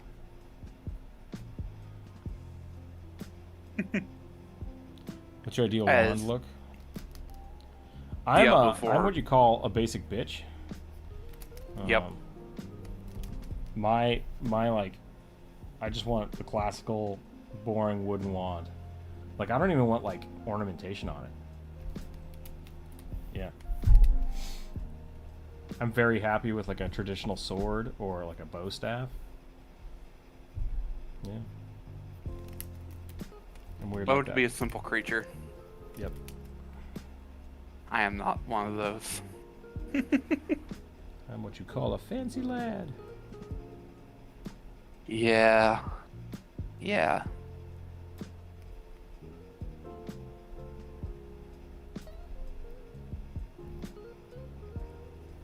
I think we've talked about this before. Like, I am totally for and fine and have friends that do drag. It's not my thing. It's too extravagant. It's just like I don't want this. I don't want this. was not made for you. Nope, it's not. Get over it. But it's a good example. I mean, it's just like, Yeah. I totally get and respect what drag is, and I just am not into it. Yeah.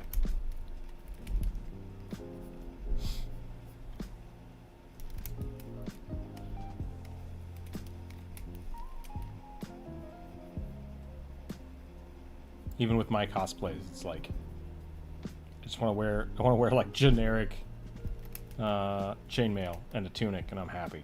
That's all I need.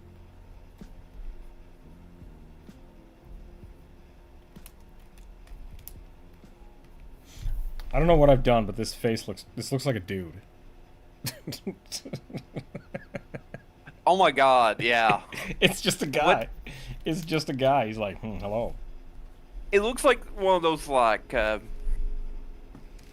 weird Tiger Man yokai. Yeah, Or yeah, something yeah. like that, where it's just kind of like a flat face.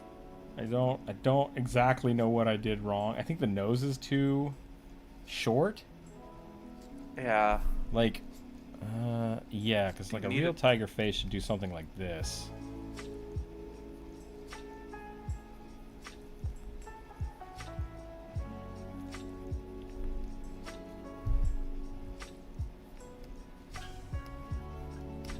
How would you like your tiger reference? Face on, side profile?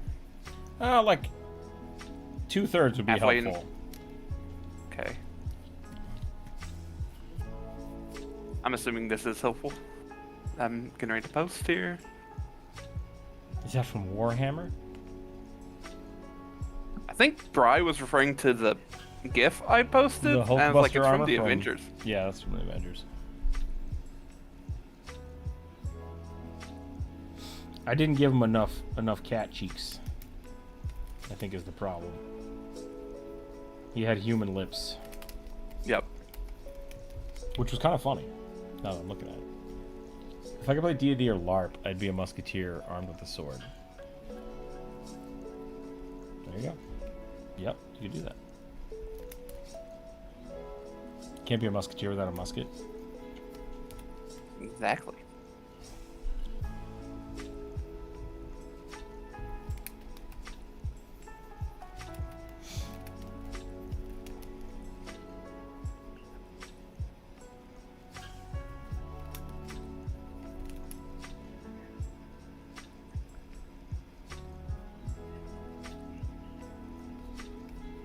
Also, the previous tiger reminds me of these. That's amazing. I kind of love that. But yeah, above Tony the Tiger is the picture I've shared.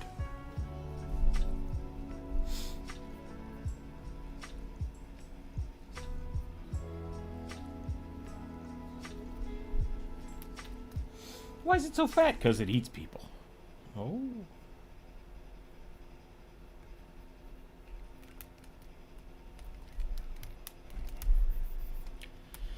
Chungus the tiger. I think one of my favorite things I learned about, like, certain paintings of tigers in, like, Korea and Japan is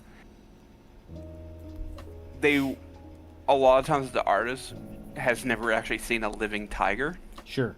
And so they only ever were using the pelts from tigers that were hunted. And so they had to, like, paste a tiger together and, like, how its face would look from a flattened out pelt.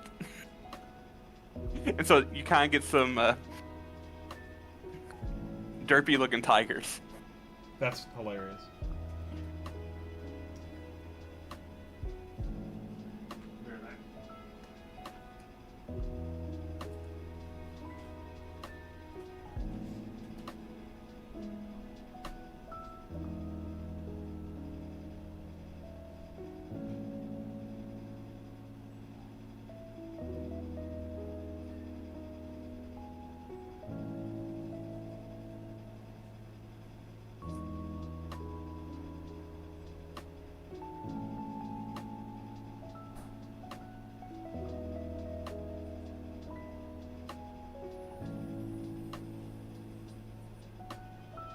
Are you going to be Santa Claus?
What do you, Jordan, what do you mean about nomenclature for guns?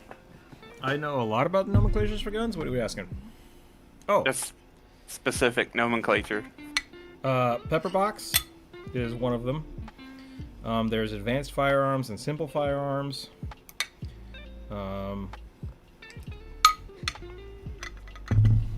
There's a lot more rules about them in 1E Pathfinder. 2E, they're kind of just crossbows been reflavored. Yeah. Yep. In 1E, you had to deal with what's it called? Touch AC, which is no longer a thing.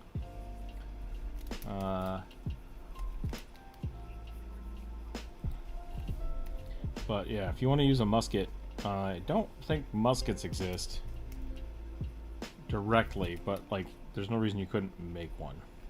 Yeah, so there in 2E there is flintlock muskets as well as there's flintlock pistols, flintlock muskets, and a double-barrel version of both, and they're both simple firearms. The advanced firearms go into like revolvers and basically laser beams. Laser beams and cannons, yeah, like yeah. I guess I have like 10 other options for Halloween costumes. I will have to consider them. I mean, just do all of them. Swap it out, you know?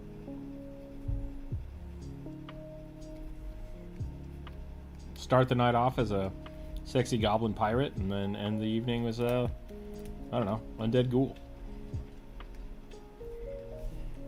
A ghoul friend, if you will.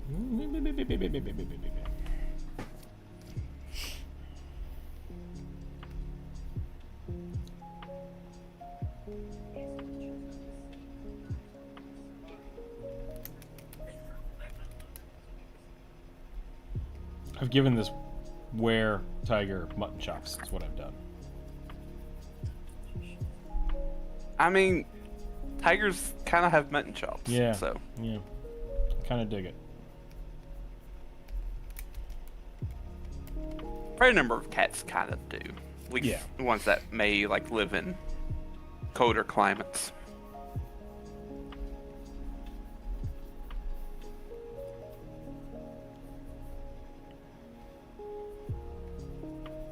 Oh. Time to binge watch Legends of Mockingjay now. Oh yeah, you got the Amazon? Well, my friend, but I was gonna wait until all the episodes came out. Oh, is the last one out finally? I thought it came out last week. Maybe I already saw it. Can't remember.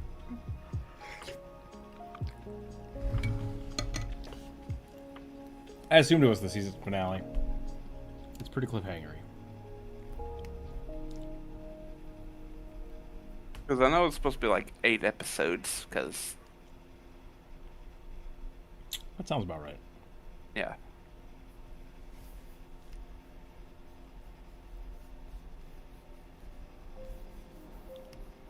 Like, in their case, it makes sense to do, like, an 8-episode season, because they're kind of...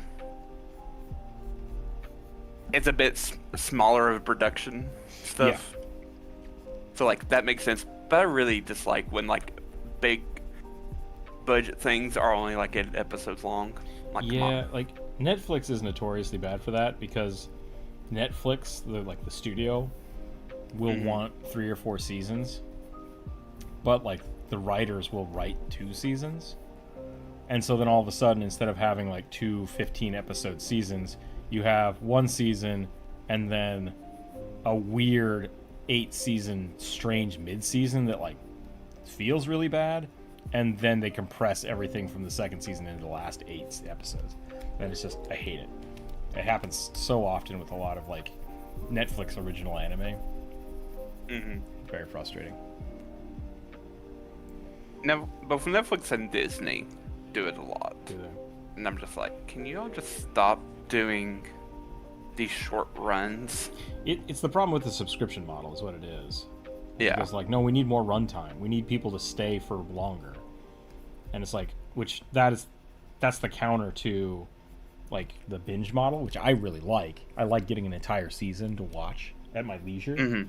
But the problem is, then if they do it that way, they're only getting people subscribed for 1 month, right? They're like, no, so we'll make 3 seasons so they get at least 3 months of subscription out of them because it's released later. Whereas, like, if you do the single episode weekly, they get that 3-month run because it comes out every 3 months. So it's you either have to wait for it or you have to have the shitty time episodes, shitty short seasons. Yeah.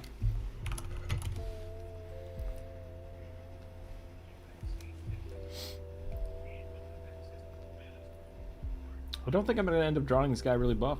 I think I'm just going to leave him as a portrait, which I'm pretty happy with.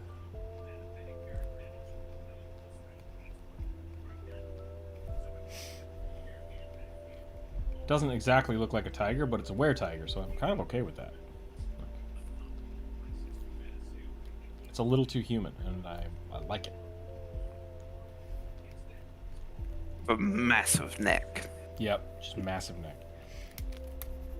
It's something I really like about tigers, and there was one guy that did see if I can find it.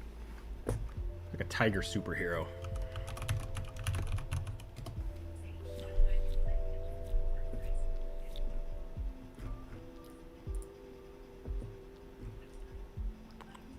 Was it Dave? It might have been Dave. Can't remember his last name though.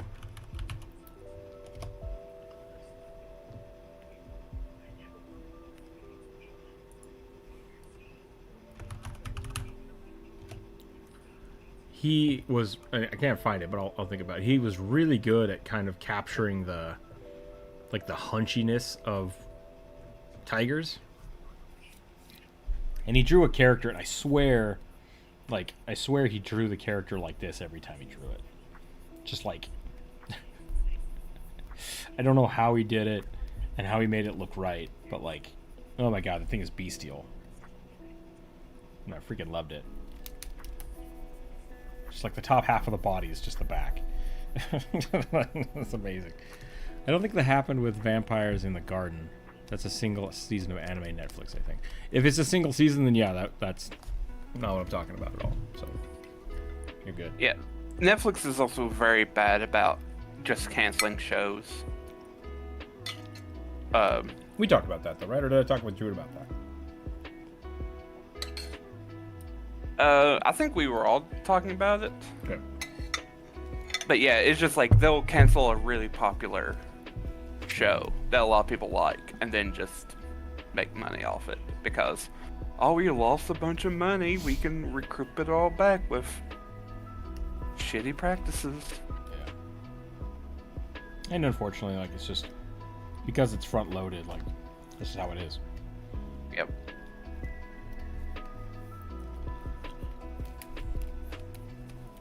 I kind of got a little annoyed with Steam the other day because they had, now by law, they have to state that you buying stuff from them does not mean you actually own it. Sure. You're just buying the license from them. Yeah, I mean, like, you can't transfer. You can't let your friends borrow your games, right? I mean, you could. Well, so there's. yeah. If you let somebody log into your account, that's one thing, right? But it's still linked to that account. That's what I'm saying. Like, Yeah. you can't transfer ownership of that code for the game to your friend because it is registered to your account. But yeah, like I get that, but it's this is a new thing that's been kind of being pushed by certain gaming people. That, Fuck off, Sony. yeah, that if you buy a game digitally, you do not own the game, and thus the game could theoretically just be taken away from you, even though you spent $60 on it. Right. That was the thing with Helldivers that made everybody so mad. Was that they sold it to these people, and then they were like, "Oh, but you have to sign up for us." It's like, I can't do that in my country. And they're like, "Sucks to be you, I guess." It's like, no. Yeah. No. That's not how that works. Yep. So, yeah, it's rough. It's interesting because the same thing goes with DLC, right? So if you look at how games used to be, you bought a cartridge.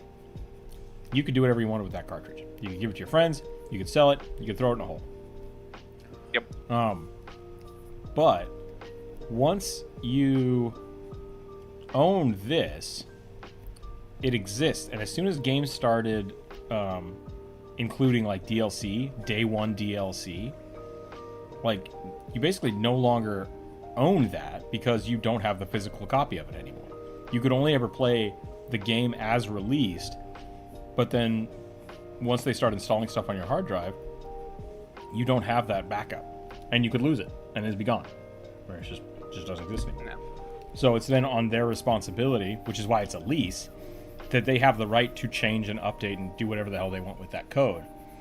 So from a legal standpoint, it makes sense, because then you can't sue them for saying, hey, I bought this game and then it updated and now I don't like it, right? Like, you broke the thing that I purchased. So they can't say that you own it, because then you would have the right to say, you're not allowed to update my game. So they have to lease it to you. And that's why it's really weird. One way around this for a while, which worked for a lot of the PlayStation thing, is just like, oh, if you don't want the DLC, opt out of ever downloading it, and the game will just run fine offline forever. But so many companies now are like, oh, that's why we're going to make it have to be online. You have to be online to play it, because then they get the access back to it. And that was the first step of like people being like, wait a minute, something shady's going on. And that's why so many games are like forced online only, because then they have total control over their own code. So it's shitty and shady, but like at the same time, I get it. I kind of get it, and it's weird. It's weird, and it's hard to argue one way or the other for me. Yeah, I think it's annoyed when like a CEO does an interview and says that gamers should get used to not owning their own games. I was like, Yeah. Then what is this $60 crap we're paying for? So, who was it? Who makes Battlefield? Is that EA? No. Battlefield, I think, is like Microsoft owned company. So they tried this. This is what I'm going to say. They tried this. You could buy Battlefield, right? $60. Or you went, and I can't remember, not Good Old Games. Oh, dang it! Instead Oh, of it paying, is EA. it might have just been EA, but they had a specific like Steam thing. Yeah, they had the like Origin. Origin, that was it. That's what I was trying to find. So Origin was the worst first one of person all. to try this. Instead of paying the $60 for the game, you paid $19 a month. $20. Let's just say $20. And you got access to their entire library of games. And at first I was like, holy shit, that sounds awesome. And the thing was, I paid $60 for this. I usually only play these games for like a month or two. I'm like, this sounds like a great idea. Because then you get access to all of their stuff. Like, you're basically renting the game. Because what I would normally do back in the day, buy a game for $60, play it for a month, go back and return it for $40. Right? Like, so I spent $20. I could have just rented it twice. That's usually how it worked out. And that worked out for a little while, but then I kept playing the game because I liked it. And all of a sudden, I had spent the price of the game. And I'm like, ooh, do I cancel my subscription now? Because I still want to play this game. But I've exceeded the amount of money I had assumed to put into it. And then all of a sudden they're like, oh, new patch coming out next month. And it's just like, you sons of bitches. And now I think overall it's like I spent $120 because I didn't play any other Origin games except Battlefield. I paid $120 for Battlefield. And when I realized that, I was like, nope. And I canceled my subscription. Which is like doubled the normal price of Battlefield. Yeah, and that's what I'm saying. So because they did it that way, they tricked more money out of me than they would have normally gotten doing it the traditional way, right? Yeah. And a lot of people caught on to that, and because they're like, if it was, I was playing new games every month or playing 2 or 3 games on their system a month, it would be worth it to me. But I wasn't. I played only Battlefield for 6 months off and on, and it's like, you guys ripped me off essentially because you didn't have the library of stuff that I wanted to play, and you didn't have anything new coming out. And a lot of people saw that, and that's why Origin kind of crashed, because they didn't have like with Steam, you're not paying to play the games. Steam is just free to have, and you purchase games and have them forever, right? That works. But when you switch it to a subscription model, people eventually get tired of not having games to play, or feel like they're overpaying for what they do like, and it falls apart really fast. And so hopefully, I was hoping when Origin kind of crapped out that people would catch on to that, but they didn't. The CEOs didn't. They're just like, no, this is the right way to do it. It's like, it's not. It's really not. And then they're like, well, maybe a battle pass, right? Buy the game and then pay a small fee and we'll give you new content. And it's like, I only want It's this barely one new thing. content. Right. Like, Sorry, continue. no, I mean, you're on the right track, right? Like, you pay $60 and like, we made all this content for the game. It's like, fucking put it in the game. Just put all that content in the game. Like, how dare you? And then if you want to have extra shit like that, you can either pay $12 a month and get all of it, but like, I don't want any of this. I just want this. I'll pay you $2 for that. Like, right? The microtransaction functionality of games, I'm okay with when the content is good, right? Like skins, like, right? It's not something that affects the game. It's not based on your skill. It's just like, hey, this is a funnier, more enjoyable way to enjoy the game. It's like, cool. I'll pay for that sometimes. League of Legends was great because League was free. And then when you felt like, man, I love this character, I will pay $10 to look like an undead version of this character. I think that's great. And that I liked that. I liked that mentality. But the subscription model it pisses me off, to be totally honest. And like WoW and Final Fantasy still do it, and it's like, okay, that's part of the game, I guess. But yeah. At least with like outside of Final Fantasy, the expansions, you don't like, yeah, you pay a subscription, and like once like every 4 years or so, maybe 3 years, you pay dish out a little bit more for like newer expansion. I'm a little more okay with that, because like there's a bunch of content that you can do without even buying. Yeah. The stuff, because like here's what I would do. Because now you have like 3 expansions for free. Right, and see, Final Fantasy does it in a weird way, right? So they basically, you're paying the subscription fee to get all of the content about 3 to 6 months earlier than anybody else, because they realize like the people are paying it to be that, have that exclusive time to like try to be the first people to beat dungeon raids, bosses and stuff like that. But if you're not interested in that, you don't really care.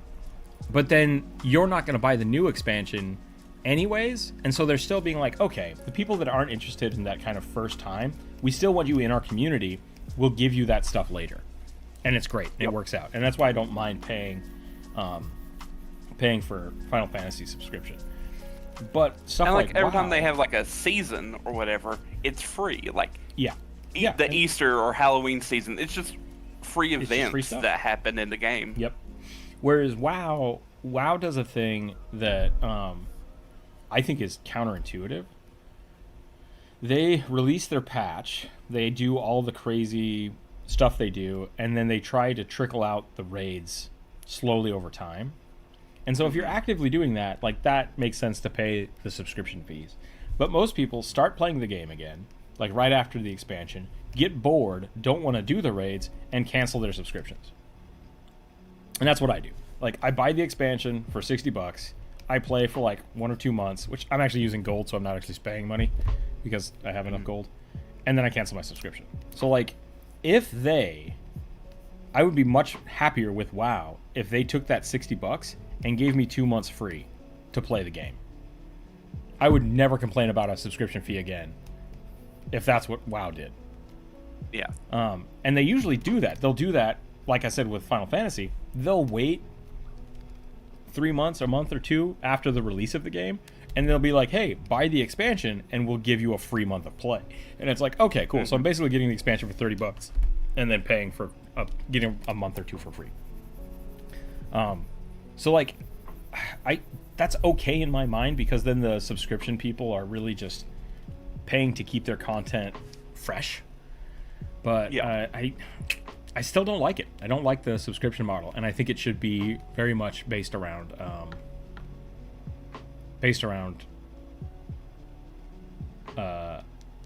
new content coming out, like always new content. Because if you're already paying, the other alternative is kind of like the battle pass system. If you are paying the subscription, you don't have to pay for the expansion. Like, why are you paying for the expansion if I'm already paying your company every month? It doesn't make sense. So, yeah, a little frustrated. That was my rant for the day.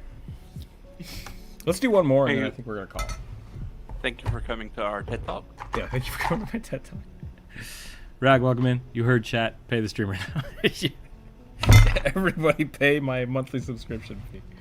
Join the Patreon. Get stickers. I rolled a 9. Oops, I forgot to delete that one. That's the teddy bear again. Skeleton wearing a jester suit, juggling knives and a pumpkin. Actually, you don't have to pay for Guild Wars 2 anymore. It's free. Yeah, I think they dropped off their subscription model. Which is like, only thing you ever have to pay for is stuff you just want and the expansions. Right. The other alternative to that would be my thought with like WoW and Final Fantasy is because they do those monthly or bi-monthly expansion drops, which is normally for the raid. But with Final Fantasy, it's also like extra gear, extra content, extra levels. It's like, okay, cool. So you're basically paying for mini expansions every month. But once again, like if that's the case, don't charge me for the main game. Just, I'm already paying you $12 that month. I should get access to it.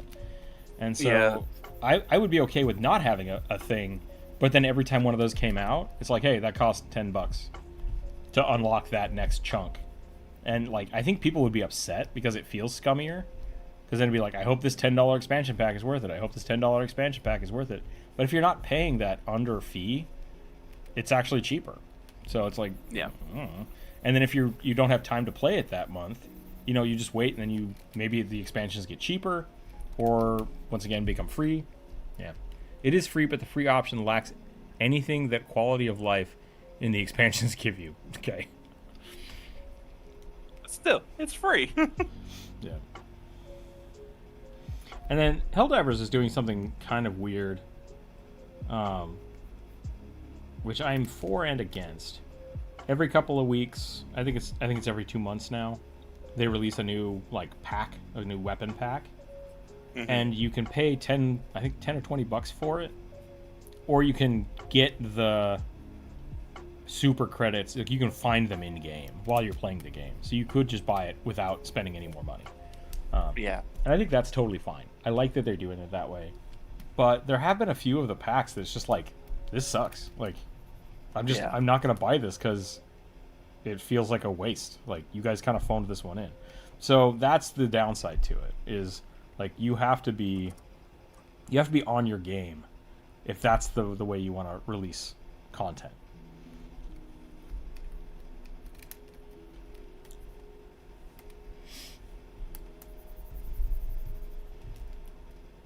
I'm just trying to think. I would say it was pure garbage. I don't know.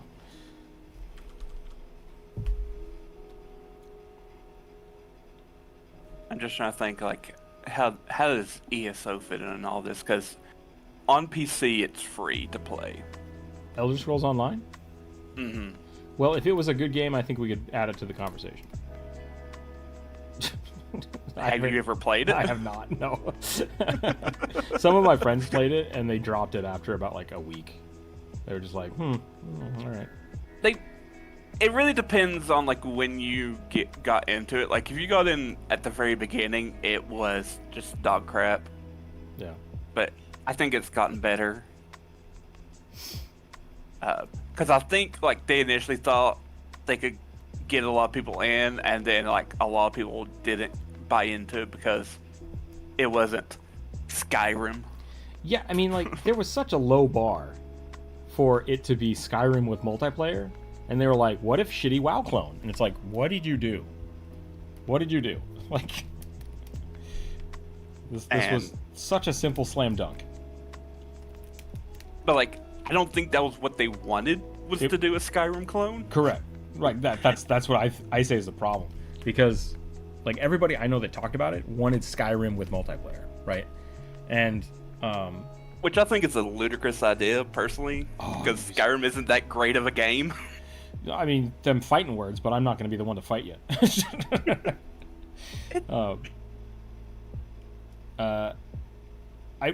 Honestly, after ESO came out, someone just took Skyrim and made a mod for it, and I think that was great. Right? It's just like, turns out 2-player Skyrim, kind of fun. But the fact that they just made a WoW clone, like, pissed off a lot of people, and they bailed. They all just bailed. The problem is that there's Skyrim in ESO. Okay. Well, yeah, because Skyrim is a country. Yeah. In the setting. I remember them ESO directly game talking takes about place it. in a part of the world. Yeah, I mean, that's what they're all about. Morrowind, Daggerfall, like, they're all locations in the Elder Scrolls universe. That's how they named the game. But I remember when the game kind of flopped, and I was watching an interview with the designers, because I was not alone in, like, we want Skyrim with multiplayer. They basically said, like, no, we didn't want to do that because Skyrim is like a perfectly curated single-player adventure, and it's just like, go fuck yourself. Like, their ego got in the way of them making something good. And so instead of taking the thing that made them popular and, like, successful, they decided to jump on the bandwagon, which was MMOs, which at the time were just raging. Like, everyone was trying to make a WoW killer. And I think that they suffered for it. They suffered for it for not being like, we're not going to put our game into an MMO. We'll just make an MMO. And it's just like, why? Oh, yeah.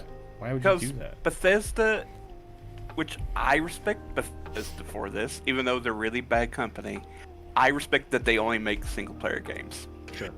I hate multiplayer games. They do it well. Like, I will give them credit for that. They do single-player very well. But that's also why I don't play them very often. Like, yeah. I used to play Fallout. I played one of my first, like, really in-depth game dives was Morrowind. Not Morrowind, I'm sorry, Arena, which is like the very first Elder Scrolls game. I love that game. I loved the hell out of it. And I played Daggerfall, and I played Morrowind. But yeah, they just if you're gonna make an MMO, it's like you have to make something new and exciting that's not just WoW. Yeah. And they didn't. And it's like, well, you didn't stick the thing that you were good at. So sorry. Well, it's also because Bethesda didn't make ESO. It was like one of their sub companies. That's They're I mean, like, that's we don't want this. If this goes bad, we don't want it on us per se. So we're going to give it to ZeniMax. Yeah, I definitely, I still think it was completely an ego thing that they just screwed the pooch on, you know? Yeah. I definitely think it's got better over the years because they've like. They had to eat some crow and kind of swallow their pride a little bit, and they made a game that people enjoy. Like people play it now. Yeah, there's still a lot of people that play ESO. There's still a lot of people who play Guild Wars too. Yeah, exactly. I mean, there's still people that play Final Fantasy 11. So, like, people that love their games will play their games. But it very much is one of those things. If they really wanted to jump into the genre, I think they would have done better to make a multiplayer Skyrim, essentially. And once again, like, that wouldn't have been for you, right? You wouldn't have played that one. They didn't have to make it part of Skyrim. And I think that was something that happened with Fallout 47 or 74 or whatever. 76, I think. What's that? 76, I think that's what it's called. They basically tried to make their Fallout game. They're like, we'll make our Fallout game and we'll add a multiplayer function to it. And it's like, ooh. Like, it didn't, the multiplayer part of that didn't feel like the game. And that's why people didn't like it. And so it's another issue was, it was supposed to be like populated by other players. Yeah. And so there was no NPCs, nothing. It was an empty world. Empty, boring world. And then they're like, oh crap. And then they had to actually eat some humble pie and fix it. And apparently a lot of people now kind of, I don't mean a lot of people, but it's probably enough that they've like fixed it. Yeah. A bunch of my friends got back into it after they kind of went back through it. And they're like, hey, this is actually kind of fun now. I'm like, oh, cool. But they did that, and they put the game back up for sale for $60, and I was like, nope. Yeah. No thanks. Like, I don't trust you the first time. I'm not gonna trust you now. But apparently it did a lot better. Yeah. I will say my biggest issue with Skyrim is how they've kept just milking money from it instead of just making new games. Yeah. I mean, I feel the same way about the Dragon Age games. It's like, people loved Dragon Age, and they're like, what if we just kind of reskinned it and did it different? And it's like, don't just make the game right, please. It is right. You're wrong. I will fight you on this one. When Dragon Age Origins came out, it was nothing but like buggy, shitty textures and just jank. Well, yeah, because it was bad. It was not meant to make money. It was just meant to be a fun project. Because it was made after Mass Effect, which is always weird when you look at the graphics. It's like, oh, they really didn't pay anything for the graphics, basically. Yep. I remember we bought the game and we thought something was broken. Like, because we took it home, we're like, why does this look so shitty? Like, what's happening here? Like, there are obvious texture issues, like, in the game, and we're like, oh man, the graphics are broken. And then we looked online and they're like, no, it's just bad. It's just cheap. Yep. It's meant to be like that. It's like, well, it wasn't meant to be like that. They just didn't care enough to fix it. It's like, huh. Yeah. Okay.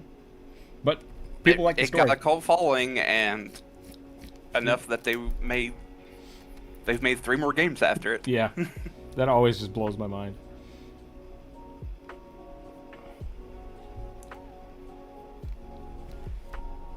Like I said, it's not for you. It's still better than the other ones. Yeah. I returned it. And didn't play it. And then my friends bought it when it was like $10 on the shelf, and they enjoyed it. I was like, that's fair. Fair. Origins is better than Dragon Age 2. I'll say that, but I don't know about the others. I'm gonna say the fourth one's not even out yet, so. Sure.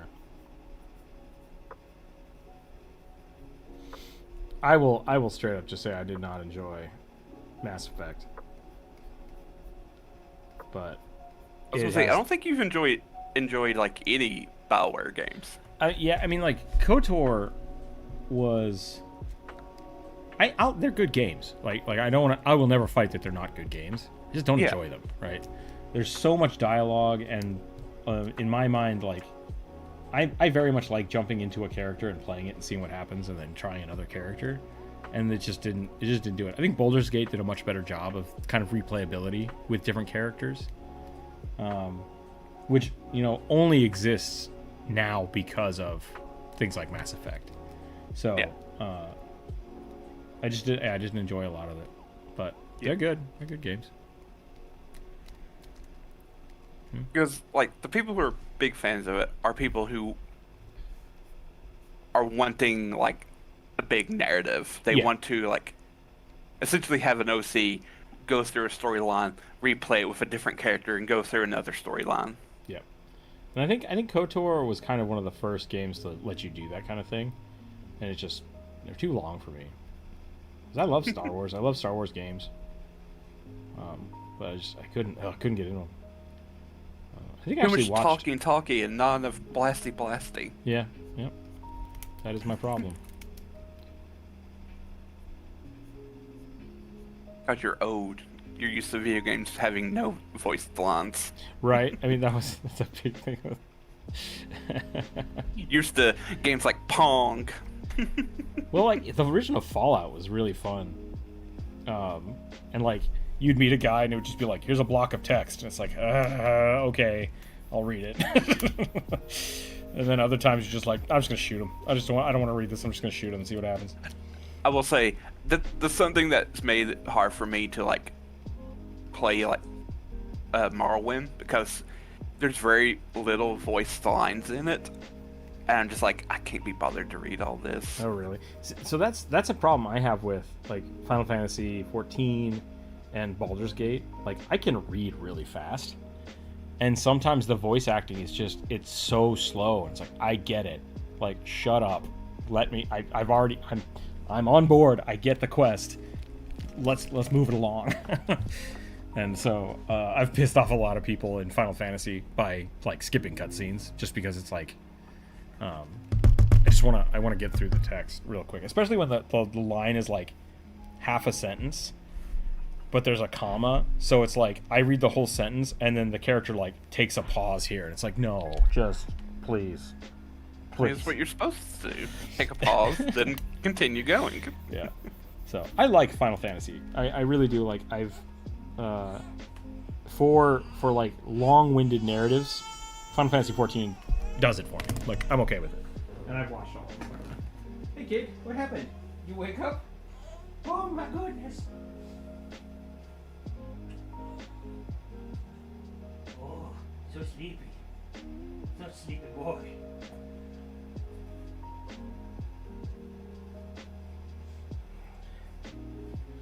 The kiddo's waking up, so I'll probably call it here in a minute. Let's see if we can finish the skeleton. But yeah, like, so Baldur's Gate, same thing. Like the first time I played through it, I watched all the cutscenes. And now I skip them. It's like, unless I'm doing something very like totally new, like a completely new quest line, I don't care. I don't need to watch this again. And that's just part of the game type you're playing, right? Like, and I think that's why a lot of people struggled with. Oh, hold on, kid. Hi, kid. What's up? Oh no! Sorry, hold on.